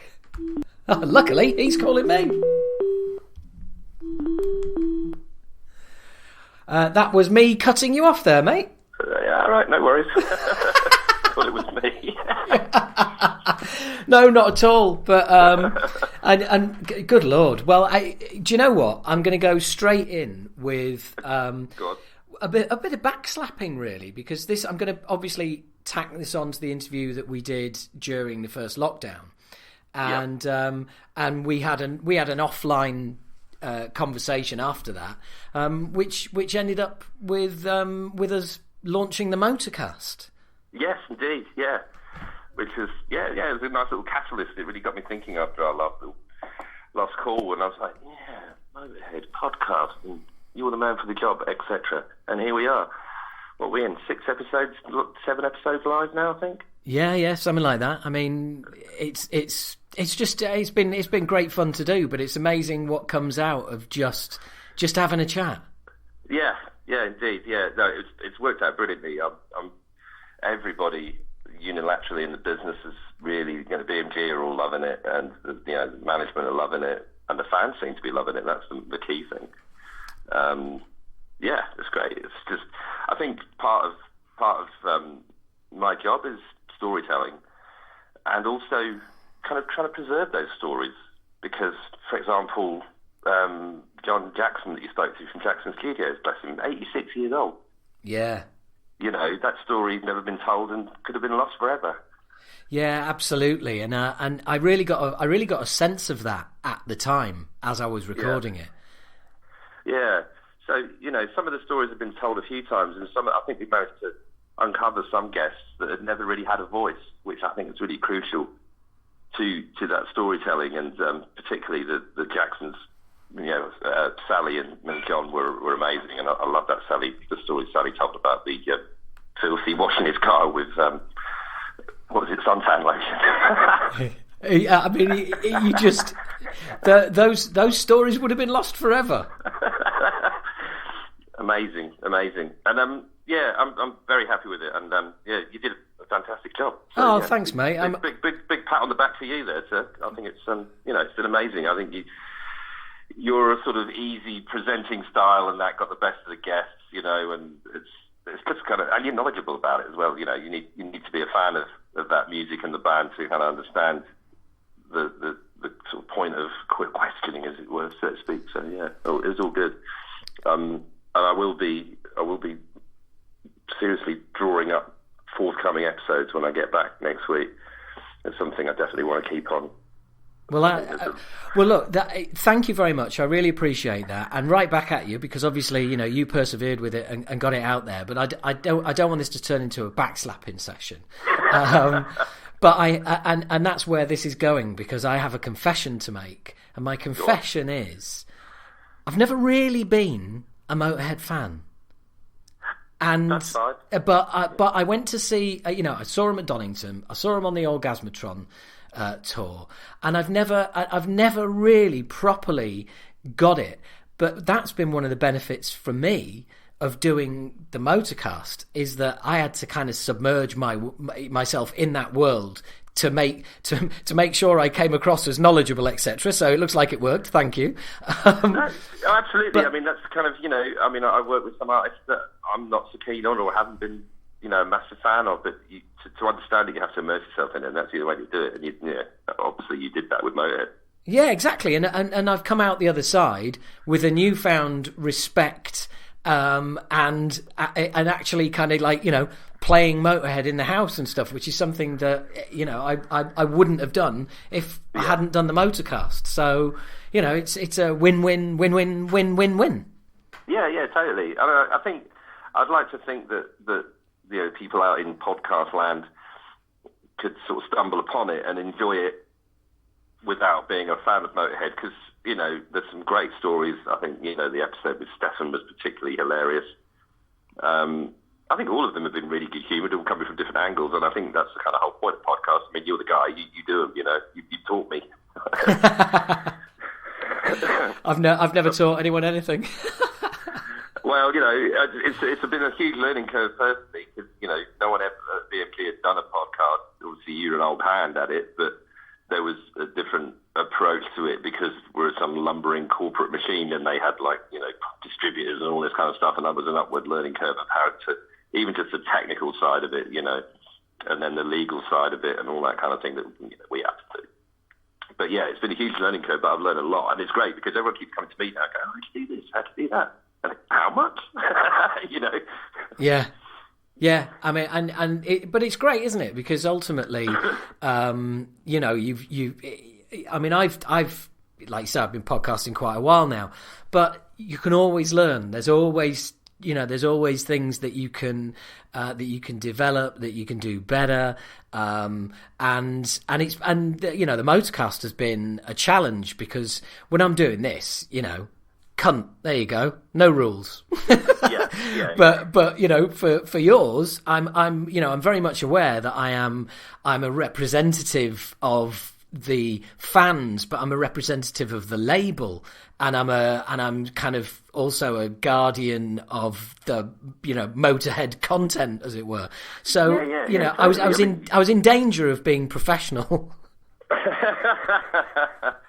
you know what? I think what I took away from us talking was it's two people having a conversation and you listening into that conversation. Yeah. And I think the essence of that is captured in what you do and what you did with the Motörcast, and that's why it's so enjoyable. And that's what personally, that's what I think these things should be about. They're not people telling you anything, or do you know what I mean, or like preaching at you. It's just you trying to kind of have a conversation with someone, you know, and let these interesting stories kind of flow out. And, I'm sort of seen loads of things over Christmas that has inspired me about, that person would be great to have on it, you know. I've got compiling a short list of guests, you know, and you know, we've obviously based it around the Ace of Spades, but we're moving into a 40th anniversary edition of No Sleep. You know, there's people we've interviewed for the No Sleep book that could be a good person to get on for that. You know, like we got the singer from Trust. Remember that French band? Antisocial? Yeah. Trust supported Motorhead on one of the evenings that was recorded for No Sleep. So we tracked the singer down, had a chat with him, you know, Tank, people like that. So yeah, there's loads more interesting guests down the way that I don't think have really been interviewed in the past, you know. Yeah, and I mean, you know, we've discussed as well, you know, people that you know we think who've got a love of Motorhead that we know in scenes and in bands who'd be you know well up for coming on as well. And I think that would be, you know, there's plenty of scope. There's plenty of scope. I think my vision for it, and I'm hopefully you're on board with this, is that it's just going to run and run and run. I'd like it to run every fortnight, ongoing, you know, because we're twisting and turning across all different kinds of Motorhead stuff. We've got another big year planned for activity in 2021. You know, there's more anniversaries, and it's not just the sort of, you know, the Three Amigos stuff. You know, obviously we're hitting some anniversaries of some of the key albums from the sort of Mickey and Phil era. You know, their voices I'd like to get on board. Yeah, no, absolutely. I mean, I'm always up for doing more, you know, and like you say, I think to keep it running, that is the way that you keep the listenership, you know. It's just you've got to be regular and you've got to be there. Yeah, I don't want it to kind of just have a shelf life and that's over now. And I think you know, I think it's working. I mean, we could grow the audience, but that's just about chipping away at it, really, and keep plugging away. And I think word of mouth will travel, because I mean, you know, you sent me a bit of feedback. I've seen great feedback on the comments on their socials and stuff, and I think, and there's even talk of, I mean, obviously one thing that does hold us back with Motorhead's audience is it's global and not everyone speaks English, and there's talk about getting it translated into German. Wow. Quite how they're going to do it, I don't know, Good Lord, that is well. I'm available to do all the interviews again in German and English. How's your German? Is it good? Well, I'll be charging a premium for my German lessons. Yeah, I don't know how they'd do it. Whether they would have someone kind of reading over the top of it or not. I don't really know how it's going to work. But apparently, there's a company that translates them. But this is what our international team are talking about. Because we can see the kind of back end stats, and it is all English-speaking countries. There's a few like Germany and Sweden are kind of floating around lower down the table, but it is all sort of UK, US, Canada, Australia. Yeah. Which it would be nice if people, if Motorhead fans in other speaking a lot of language speaking countries can enjoy it as well. Yeah, very much so. Like I said, it's just it's great that something that was just us just basically just chopping it up, I believe the kids say, and something really good and positive came out of it. And I've had some great feedback. I got a message on Instagram only this morning. Somebody just thanking me for doing it, and I'm like, look, you don't need to thank me. It's an absolute pleasure. Oh, that's great. I know we were struggling with kind of driving feedback, and it's a difficult thing to manage through Motorhead's kind of team and that, but I'm glad that it's filtering back, and we found all those little tricks about how to tag the presenter in your podcast and whatnot, but it's nice to hear that feedback is coming back to you personally. Yeah, no, it's great, and I keep an eye on the Motorhead socials as well, and it's all been really, really positive, and I've continued to interact with quite a few of the people I've interviewed as well. They've ended up in my phone book, and WhatsApping and emailing and stuff like that, and which is really good. I noticed that, like Danny from Weapon, I think his episode's up at the moment. He's been really plugging it through his own social media and through the band's social media. He's quite proud to be on it. I think part of it as well is, again, that was a learning curve as to how to engage fans to go back and actually listen to it. So, for example, through Motorhead's archive, we managed to find some photographs of Weapon on stage at Hammersmith Odeon in 1980. And it must have been the last night of the tour, and there's Sylvie and Lemmy with kind of silly hats on with brooms sweeping up around the band as they're performing, And those are the sort of things that kind of the fans are like, oh, wow, I've never seen that before, and they'll engage with it, and that's bringing people into the podcast. That's been part of my job, is to spread the word, Yeah, because just sitting there on all those platforms people aren't going to listen to itself, you know what I mean? Yeah, absolutely, and also, I don't know if you've noticed this. Did you notice that there's a podcast out there called the Motörcast? I think so. Yeah, but it's about cars, isn't it? Yeah. I think it's cars, and it seems to be based in Italy. Right. Okay. Well, we've not had any copyright infringement notices yet. Yeah. Exactly. And funnily enough, I'll tell you afterwards about an approach I had about the Motörcast this morning as well. But that's for just you and I. Okay. And speaking of work, as we were earlier, because that's enough backslapping for now. You've been busy putting all this creator box set together. The creator box set. Yeah, that's been a bit of a labour of love, but it's I'm over the moon at how it's come out. It's incredible. The journey started back because we did 2 series of creator reissues. We kind of did these ultimate reissues of all the Noise era records. Yeah, I'm still missing Pleasure to Kill from that. Oh, I must order you one. I'll come to that. Cheers, mate. Yeah, no worries. So we did this kind of ultimate edition heavily with Millo's involvement, and they hadn't been out in the market for quite a while, and they were all remastered and fancy stuff. But one of the main criticisms that came out of it was the slight alteration to the artwork. Purists Yeah. And I don't blame them. A lot of purist fans were like, "What have you done to the artwork?" You know, and it wasn't a company decision. It was sort of Millet and his art team. And I remember him coming back because I think the first set had remastered, kind of written in blood at the bottom.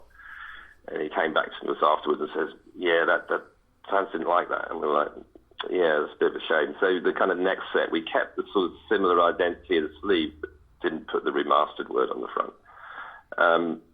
But he was always like, you know, we should do a box set of all this stuff, you know.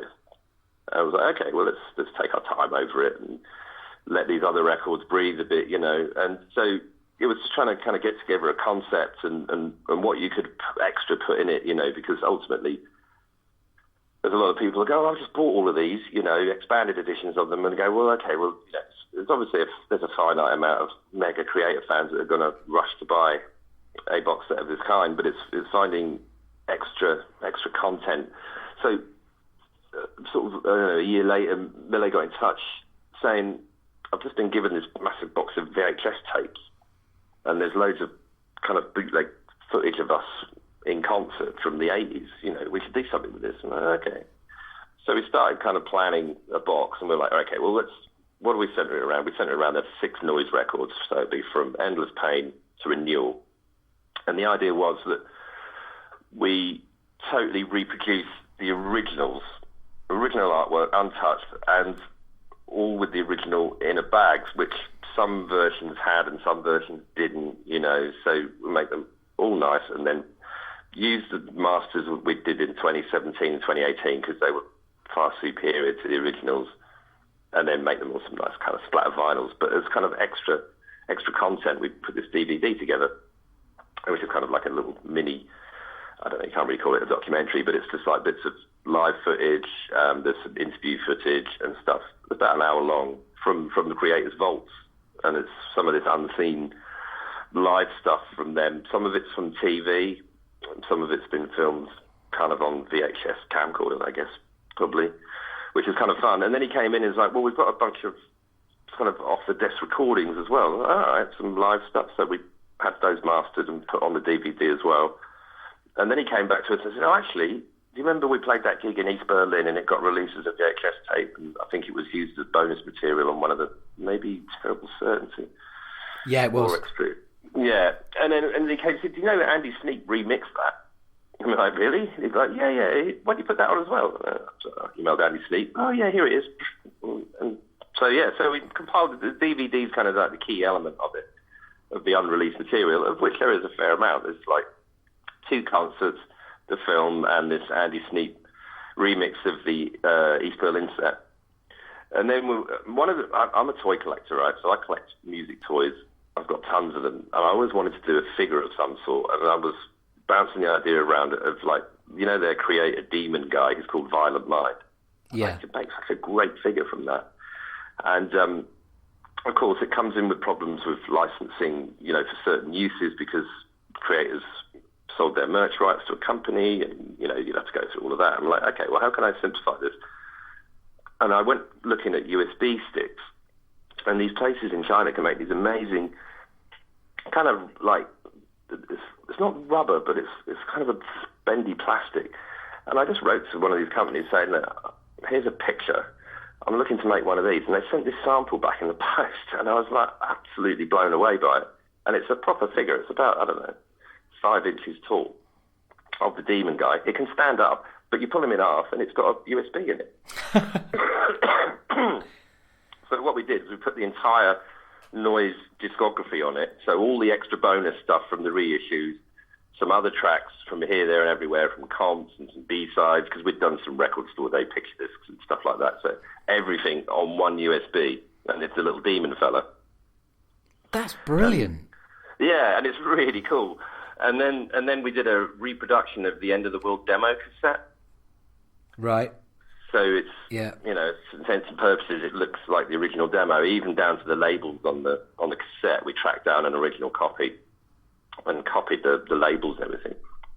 And that all comes in this really mad kind of fitment that sits inside the box. So the concept of the box, I was like, oh, what can we do that's fun? Because, you know, just a box is a box, but how can you make it kind of different? So we called the thing Under the Guillotine. and the box is basically, the bottom half of the box is a chopping block, and the top half of it is a slanting metal guillotine lid. It's not solid metal, but it's kind of foil. So it's when you pull it up, it leaves a big bloody stripe.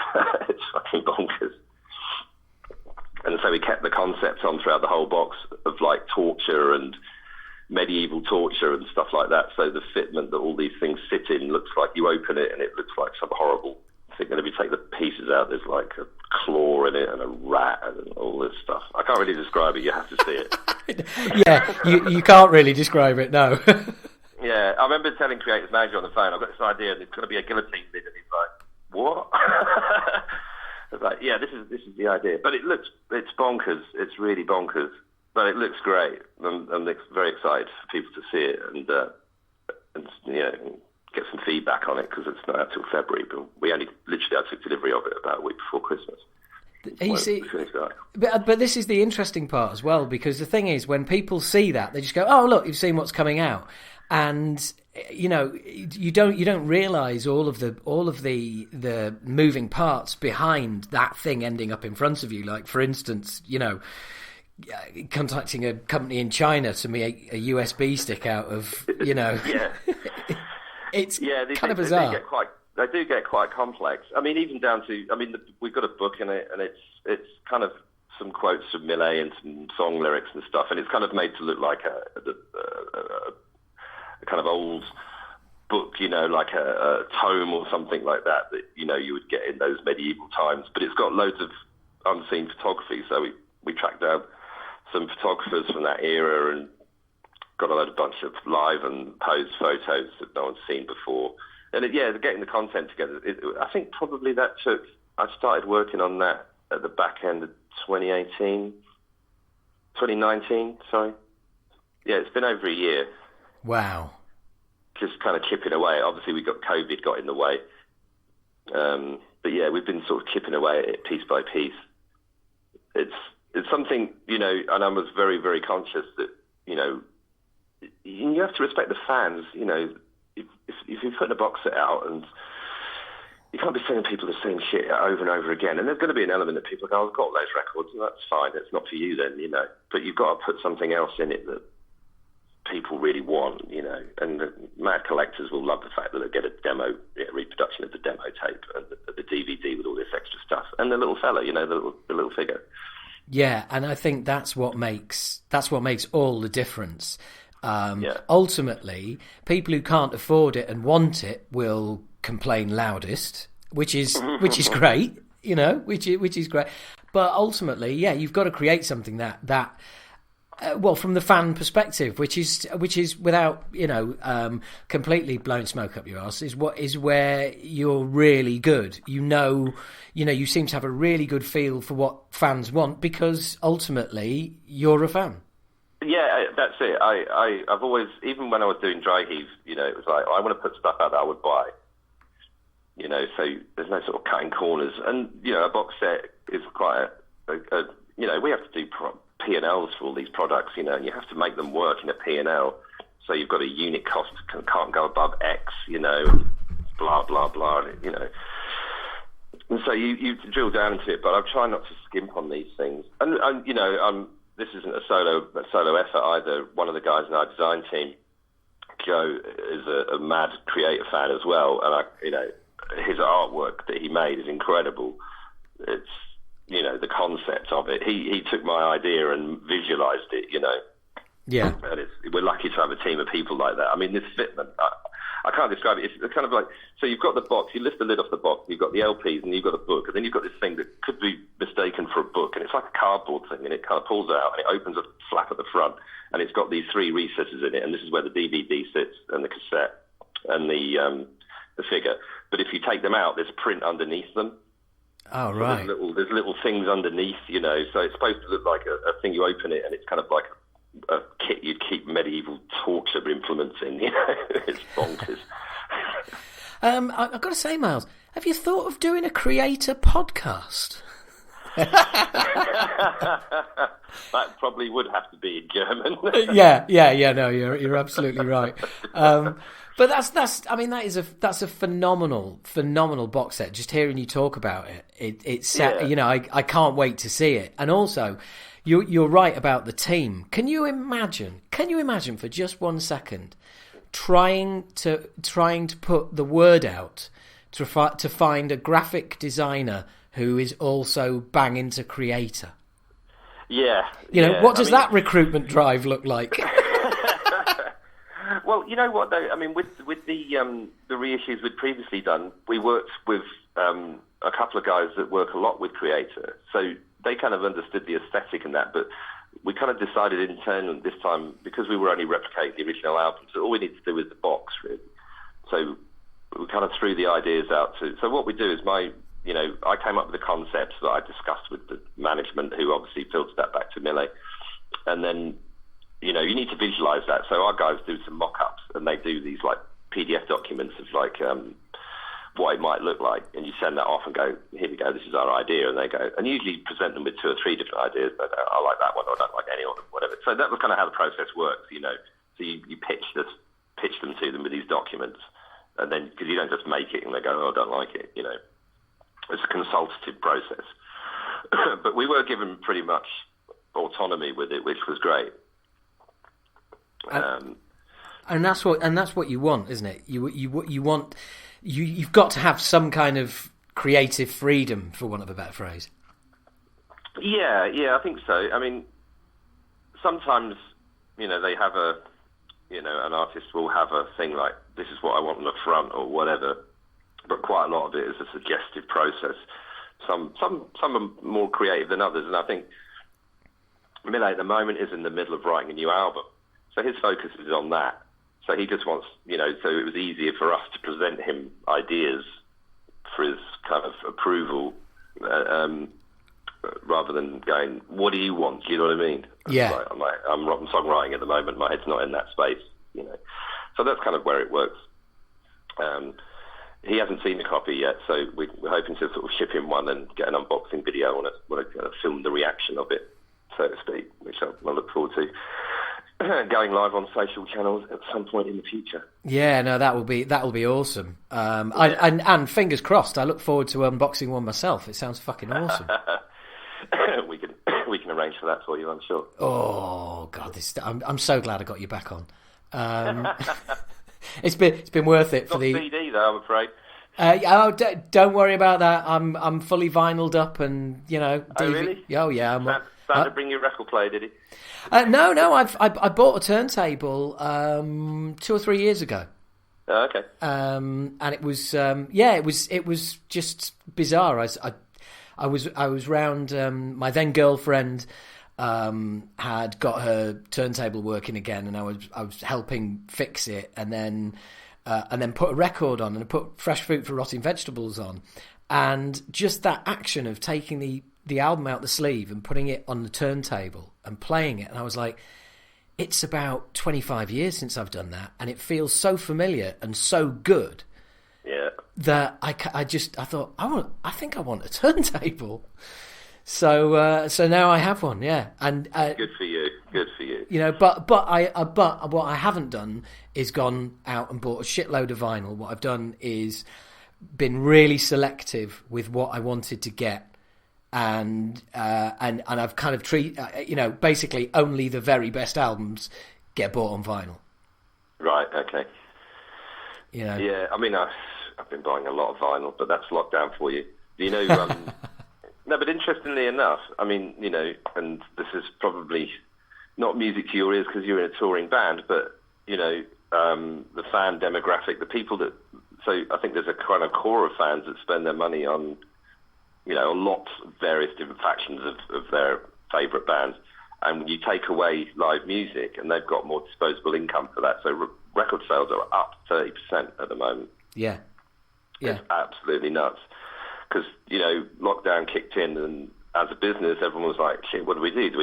This is probably what happened with Creator, because Creator was supposed to come out this year. But everything got shunted back, because basically we put our release schedule on hold for 3 months, not knowing if there was retail open, because at the time Amazon were only taking essential items, Of course, High Street was closed. Da da da. And then it turned out that things were on the incline because people were just at home going, well, I'm not going out, so I'll buy that box set. Thank you very much. So that will probably, when the world is out of this shitstorm, that will level off, no doubt, and people will be rushing out, going buying gig tickets, and good for them. Support these artists because that's where they make their money, most of them. Yeah, and do you know what? It's one of those unintended consequences, isn't it? It's like no matter how bad something is, there will always be a positive effect somewhere. Yeah. I know people think, "Oh, greedy record labels," but it was just something that happened. We've noticed everything. Like, we thought streaming would be the one that would go up because obviously that's kind of the biggest consumer of music, but physical sales have rocketed, which is encouraging to see. I'm a huge vinyl fan, so its sales allows me to sort of dig further into our archive and make more and more outrageous box sets. yeah, and the thing is, physical products. I know a lot of people who listen to this podcast are buyers of physical product and lovers of physical product, and the fact that those sales are up, and let's face it, that's where labels and bands make their make most of their money when it comes to album sales. So the fact that physical has come out of this so strong is a positive for everybody, really. Yeah, exactly. I mean, the fact that us doing a box set creator, it's not going to replace their live income, but it's going to go some way to help contribute to their diminished returns that they have. So it's helping everybody. Yeah, everybody wins out of it, So it's good. I mean, I'm all for it, and it's nice to see that. Obviously Amazon's one of the big ones, but it's nice to see a lot of people buying direct from indie retail as well. I think a lot of the shops, like people like their Banquet in Kingston, have really got their store laid out so well that they've I don't think they've ever been busier. And there's a lot of people doing that kind of thing, mail order. Yeah, and I was out buying physical product from my local HMV a few days ago, got me Christmas money from Santa. Got a record token. Got a record token for WH Smiths. And they said, "What are you doing here? We don't sell music anymore." But they do online, weirdly enough. Yeah, I don't understand retail anymore. It's all it's all going really mad. So who do you think? Seriously, any ideas in the future for box sets? Any other bands that are going to get the treatment? I've got two. Well, one definitely for next year, possibly two. Doing something with Sepultura. Like myself. Yes, you've been doing stuff with Andreas, haven't you? Yeah, and I'll tell you what, just what an easy band to deal with. Everybody in the organisation is as cool as the people in the band. That's nice to hear. I've just sort of, it's a deal that we did not long before Christmas, so we've kind of established what we're going to do, but I haven't really got my teeth into it yet, so that's something we start next week when we get back. So that's nice to hear that they're an easy people to work with, because that always helps. Yeah. No, I mean, the series of podcasts I did on the making of the album were really great fun, and certainly something to think about for future releases. What capacity were you doing it then? You were interviewing for your own podcast? Or this is something for them. Well, basically, what happened was a friend of mine who has access to quite a lot of people in the scene got me an interview with Derek Green.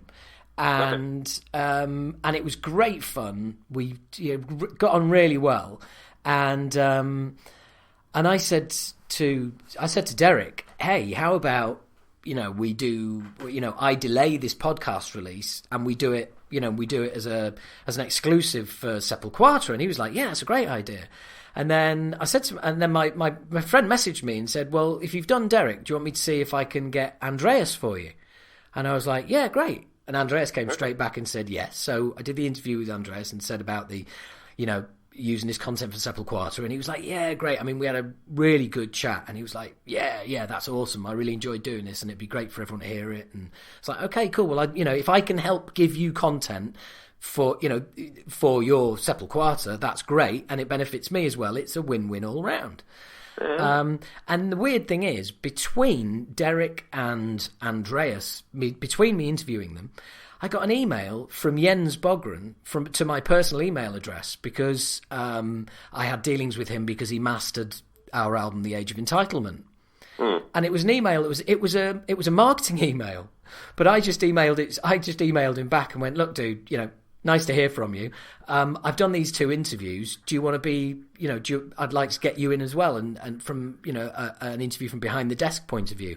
And he was like, "Yeah, cool, let's do that." So it just became a trilogy all of a sudden. Okay. And it was really, really great fun to do. They've been really cool to work with. Do you know what I've just realised as well? When you were talking about Creator earlier, I don't know if you've heard it, but I put a Christmas podcast out, part 2, yesterday, which is an interview with Randy Burns. Yes, I did see that come by. Yeah, Randy Burns has suddenly resurfaced, hasn't he, after many years in the wilderness, and is back producing again, from what I understand. Yeah, yeah, interesting. Well, we had quite a chat about Extreme Aggressions, actually. That's probably their finest hour, really, in terms of production, though. The production on that album for me is it was a game changer, because it was like, well, it still sounds like Creator, and it's not as dirty, but it's not clean either. It's still. It cleaned them up, but it didn't polish them. It was an interesting one. That didn't he do Coma of Souls as well, or did I imagine that? No, he did that as well. Yeah, and then they did that dreadful thing that did Renewal with Morris Sound. Well, Industrial was experimenting. Yeah, Industrial was kicking in at that point, wasn't it? Yeah. That's. I mean, there were that was particularly Extreme Aggression. I love the drum sound on it, but yeah, it was kind of clean and polished, because they'd even Extreme Terrible Certainty had a nice tone about it, but it lacked the heaviness that he managed to bring out with Extreme Aggression, I think. Yeah, it was good to hear he's back. I mean, are you going to work with him? Well, if he does Mates Rates, maybe. But he's not going to come in top tier, is he? He's been gone for 25 years. Well, yeah, but to be honest, the answer will be no, because ultimately, to fly Acid Rain out to the States to record an album, well, that would be the entire budget gone. Yeah, so sign him in. Yeah, I suppose we could, but that would probably, flying him in and putting him up would probably also take up the entire budget. Yeah. So we've one half does the other. Yeah, we've got enough budget for Randy Burns to have a month-long holiday in the UK, but not to actually record an album. You got a spare room? Put him up. Take him to get him a local studio. Yeah, this is what you've missed, isn't it, Randy? Eh? Staying in my spare room. Yeah, you can sleep on the couch. Yeah. There you go. Get down your Tesco's local every day to buy himself a pre-packed sandwich. Job sorted. Yeah, absolutely. I say, KFC for lunch, all right. It's good to hear he's back, and he's going to get involved again. But interesting. But yeah. Speaking of the Sepultura stuff, it was just. It was great because it's, without giving too much away, because this podcast will come out afterwards, but Quadra is actually my album of the year. So it all worked, it all sort of just came together beautifully. Yeah. I mean, I must listen to it. If I don't own it on vinyl, I don't tend to play it, but I might go and pick a copy out, because I've heard repeatedly from several people that, well, not several people, but it's a big voice that it's a return to form and one of the best things I've ever done. Interestingly enough, it came out in Brazil on BMG. Well, you've got access. I mean, for me, it sits between. To me, it sounds like it could have come out between Chaos AD and Roots. Okay, interesting. So it's not as it's quite not a as retro sound to it then. Not so much sound, but feel. Not the right word. Yeah. Yeah. I mean, the one thing is there is so much music on it. I mean, there's so much going on. I mean, at times, Andreas is trading solos with himself, and he's trading solos on, you know, from guitar, from acoustic guitar, sitar, acoustic guitar, sitar. I mean, it's just insane. Yeah. I mean, I know there's quite a few people might hear that and go, I don't like the sound of that. But believe me, it fucking works. Yeah. Well, you know, they were always one to experiment. I think even going down to the indigenous instruments way back when, you know, you've got to, you know, check in with it and get involved. Yeah. I've seen it. I might go and purchase a copy when I get off this call. Someone gave me an Amazon voucher. Oh, well, there you go. Spend it wisely and get a copy. I think that should be worth doing, considering I'm working with him as well. It might be an idea. Yeah. If you like this album, well, not BMG. Yeah. Is it? I mean, yes, of course it is. I've got another one in the pipeline as well that's going to be fun that I'm particularly looking forward to is Overkill. Oh, wow.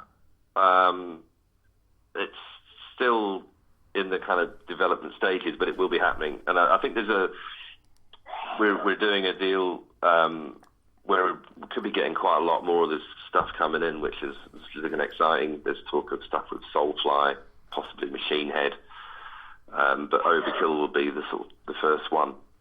So, and it'll be the early Megaforce years, which is what I fucking love. Yeah, so you're going to be doing the Feel the Fire and all that. Well, actually, I say Megaforce. I think it's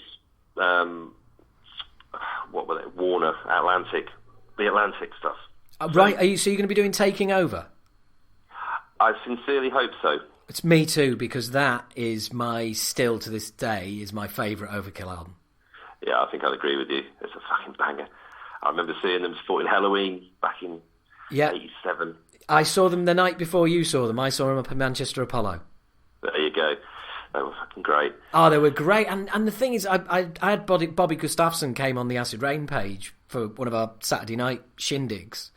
Oh, yeah. And he was an absolute blast. We had such a laugh because he's so candid about, like, you know, his feelings about Overkill, basically.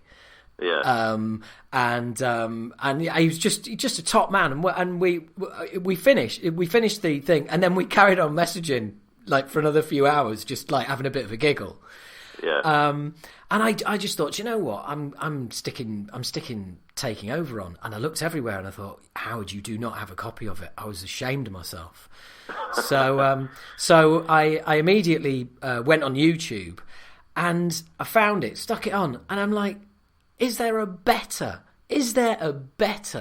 opening 2 tracks to an album? Deny the Cross, straight into Wrecking Crew. You are kidding me. Right. It's a banger. We are the Wrecking Crew. Yeah, I mean, but it's two songs that can easily sit in the set list today. Yeah, I'm pretty sure they still play them both.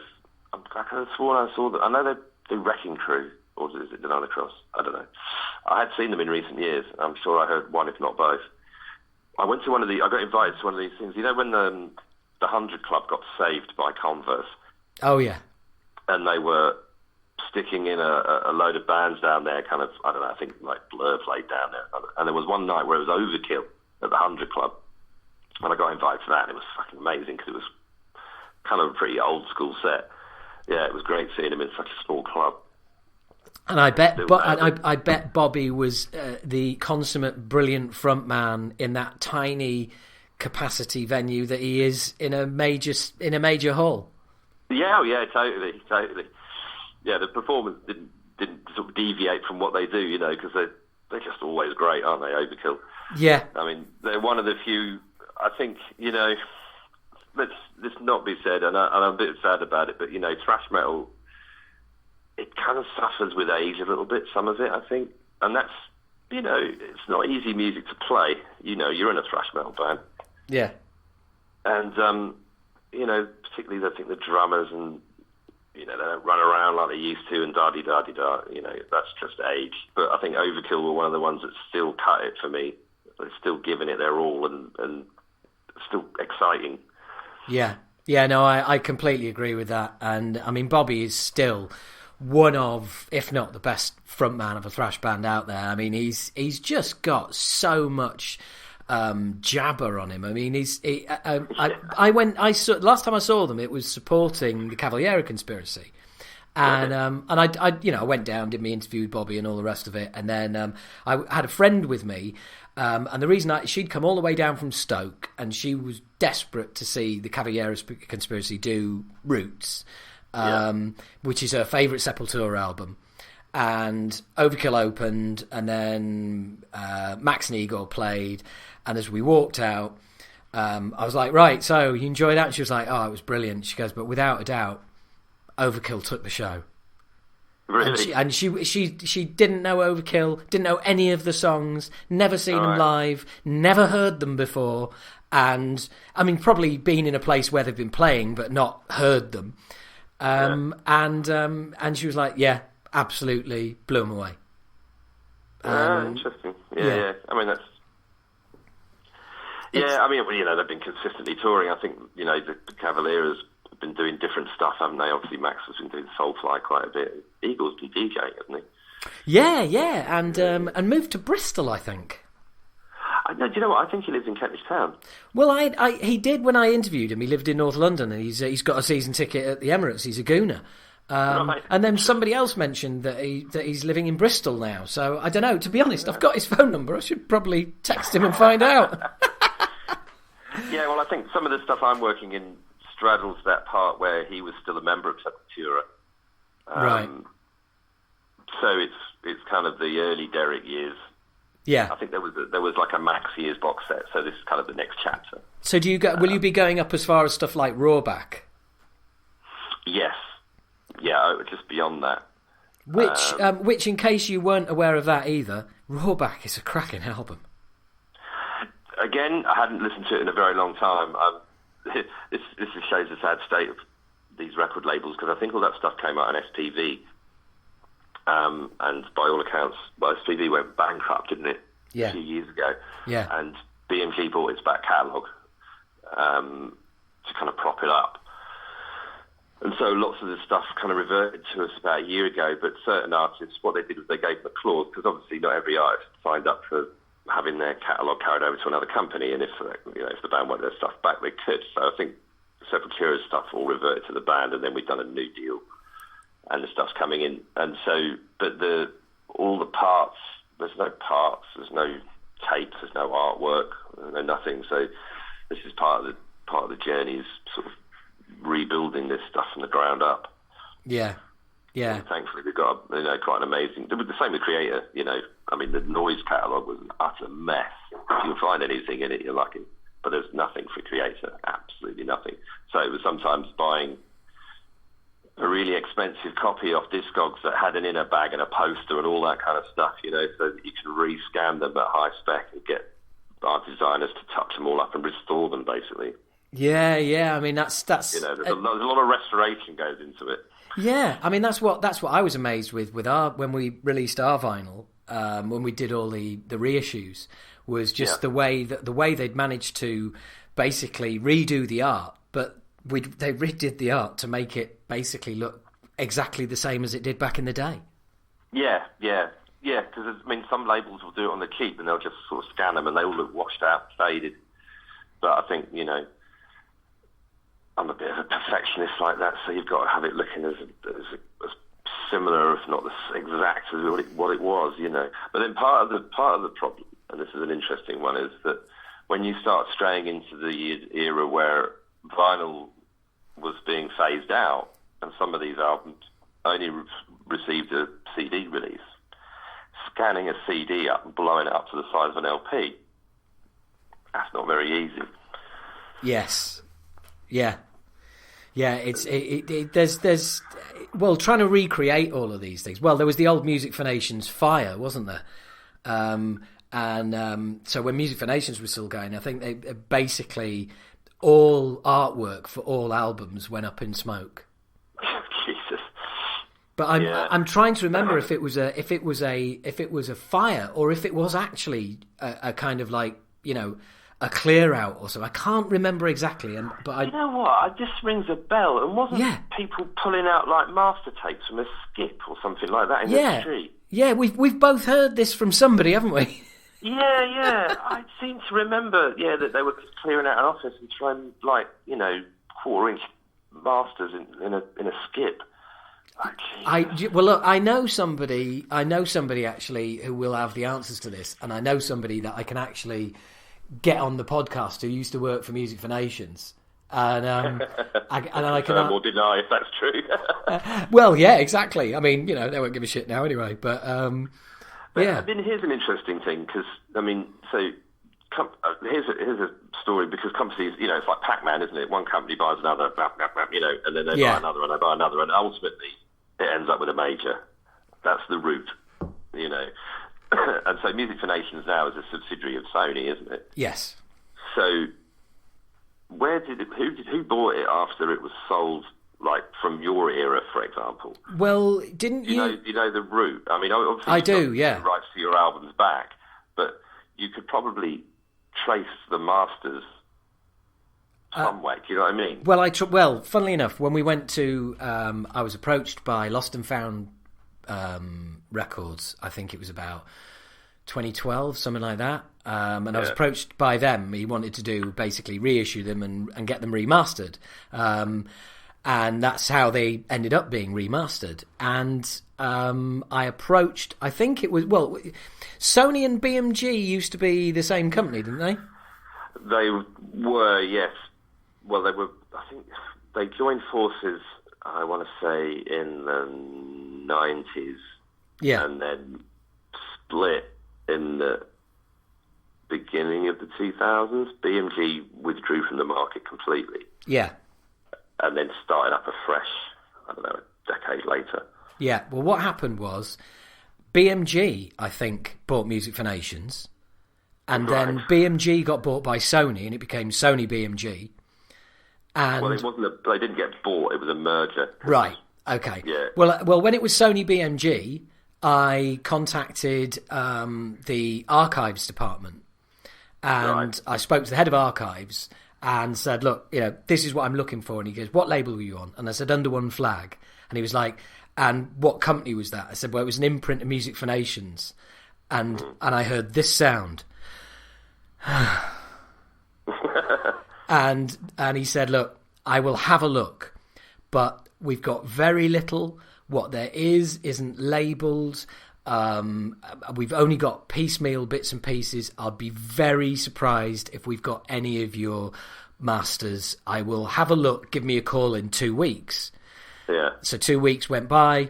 I rang him up, and he said, "Yeah, sorry, looked everywhere, but we haven't got anything of yours."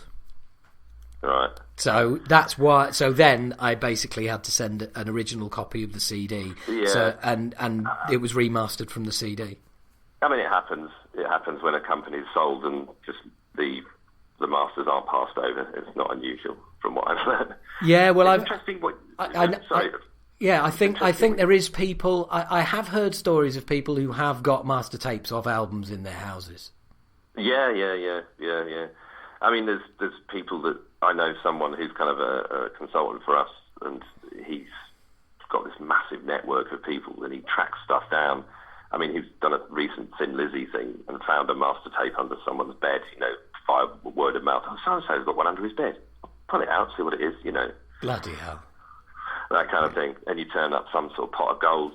I mean, there is stuff still out there. That's kind of part of the journey as well. I mean, there's stuff turns up in our archives that's badly labelled or whatever, that's been passed around or not put back in the right spot. Stuff does turn up. And then you get random things that turn up. Here's another interesting story about Music for Nations. So, like Venom, we have the Neat catalogue. Yeah. And when Kronos left the band, they did about 3 albums on Music for Nations with Tony Dolan on vocals. First one being Primeval. Tony got in touch with us, I don't know, September, October. "Oh, you've got these 3 Venom albums that are ours. Oh, I'd like to license them from you." And everyone's going, "I don't think that's... no, mate, not us." Oh, you definitely have. So-and-so said so. So we speak to our legal department, who went back in some dusty old box, and lo and behold, someone had done a deal with Sanctuary that we bought from Universal, blah, blah, blah. Anyway, turns out, these Venom studio albums, plus a bunch of other stuff. And there's an album in amongst it, this will be of interest to you, a tribute to Venom, right? And normally tribute albums are a bit cobblers, but this has got the likes of Creator and Voivod and stuff like that on it. I've never heard it. It's been deleted for God knows how long, so I'm going to dig that out. Oh, wow. So, yeah, there might be some... It's basically... I think it was done in the sort of early 90s. Yeah. But it was like a bunch of great thrash bands all doing their covers of their favourite Venom songs. I didn't even know this thing existed. Oh, wow. So, well, that's awesome. And it's also a great place to leave it. I've got some questions from subscribers, so don't go anywhere. Okay.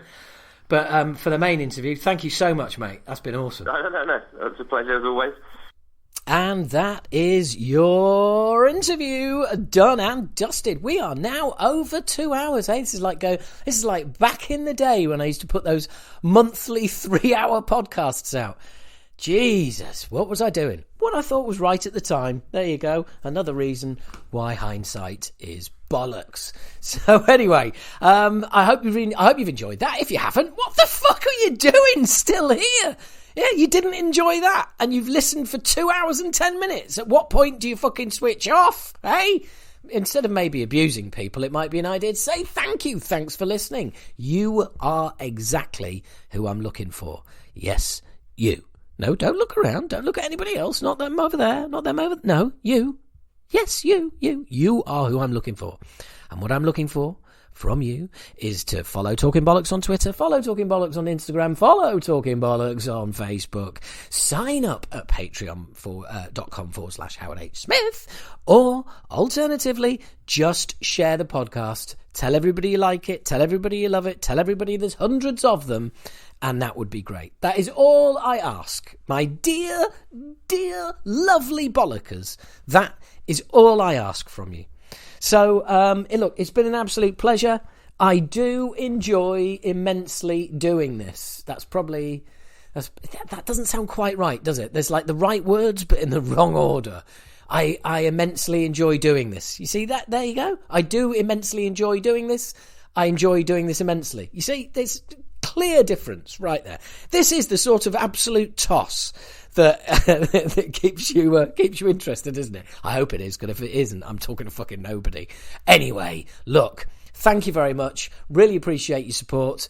Try and support through Patreon if you can. That would really help the podcast. Frankly, it'd help me pay some bills. That would be marvellous. Otherwise, this thing falls apart. I have been asked a few times if there is a way you can contribute to the show, if there's like a donate. There is not. There is no donate button. There is no donation, although you can feel free to sign up at Patreon for 1 month and then go again. And that would have the exact same effect, except instead of just a donation, you get loads of really cool stuff. So try it out. Why not? Anywho, it's been absolutely lovely talking to you. Who am I kidding? To you. It's more at you, really, isn't it? Look, wherever you are, whatever you're doing, I hope you're well. And remember, please, if you're at work listening to this, send an email to howard@allabouttherock.co.uk. Title the email work. Send it from your work address, your work email address, and tell me what you do. That would be awesome. Tell me what you do and where you listen to the podcast. That would be awesome when you're at work. That's and I like this because occasionally these emails appear as people. I've mentioned this on other podcasts, previous podcasts. Other podcasts make it sound like other podcasts that aren't this podcast, but I do mean this podcast. I just mean other episodes of this podcast, not another podcast. Anyway, yeah, I've mentioned it before, and occasionally I get these emails through in a titled work, and it catches me out every time, and I just think, oh, what's this? Oh, fucking hell, yeah. So keep sending them through, because it does make me giggle, and I like the thought of these podcasts, being out there and available for, centuries to come, and, when I'm long dead and gone, people still sending emails saying work. Anyway, fucking hell. It's dragging on a bit now. It's been lovely to talk to you. Thank you very much for tuning in, and I will speak to you again soon. Take care. Cheers.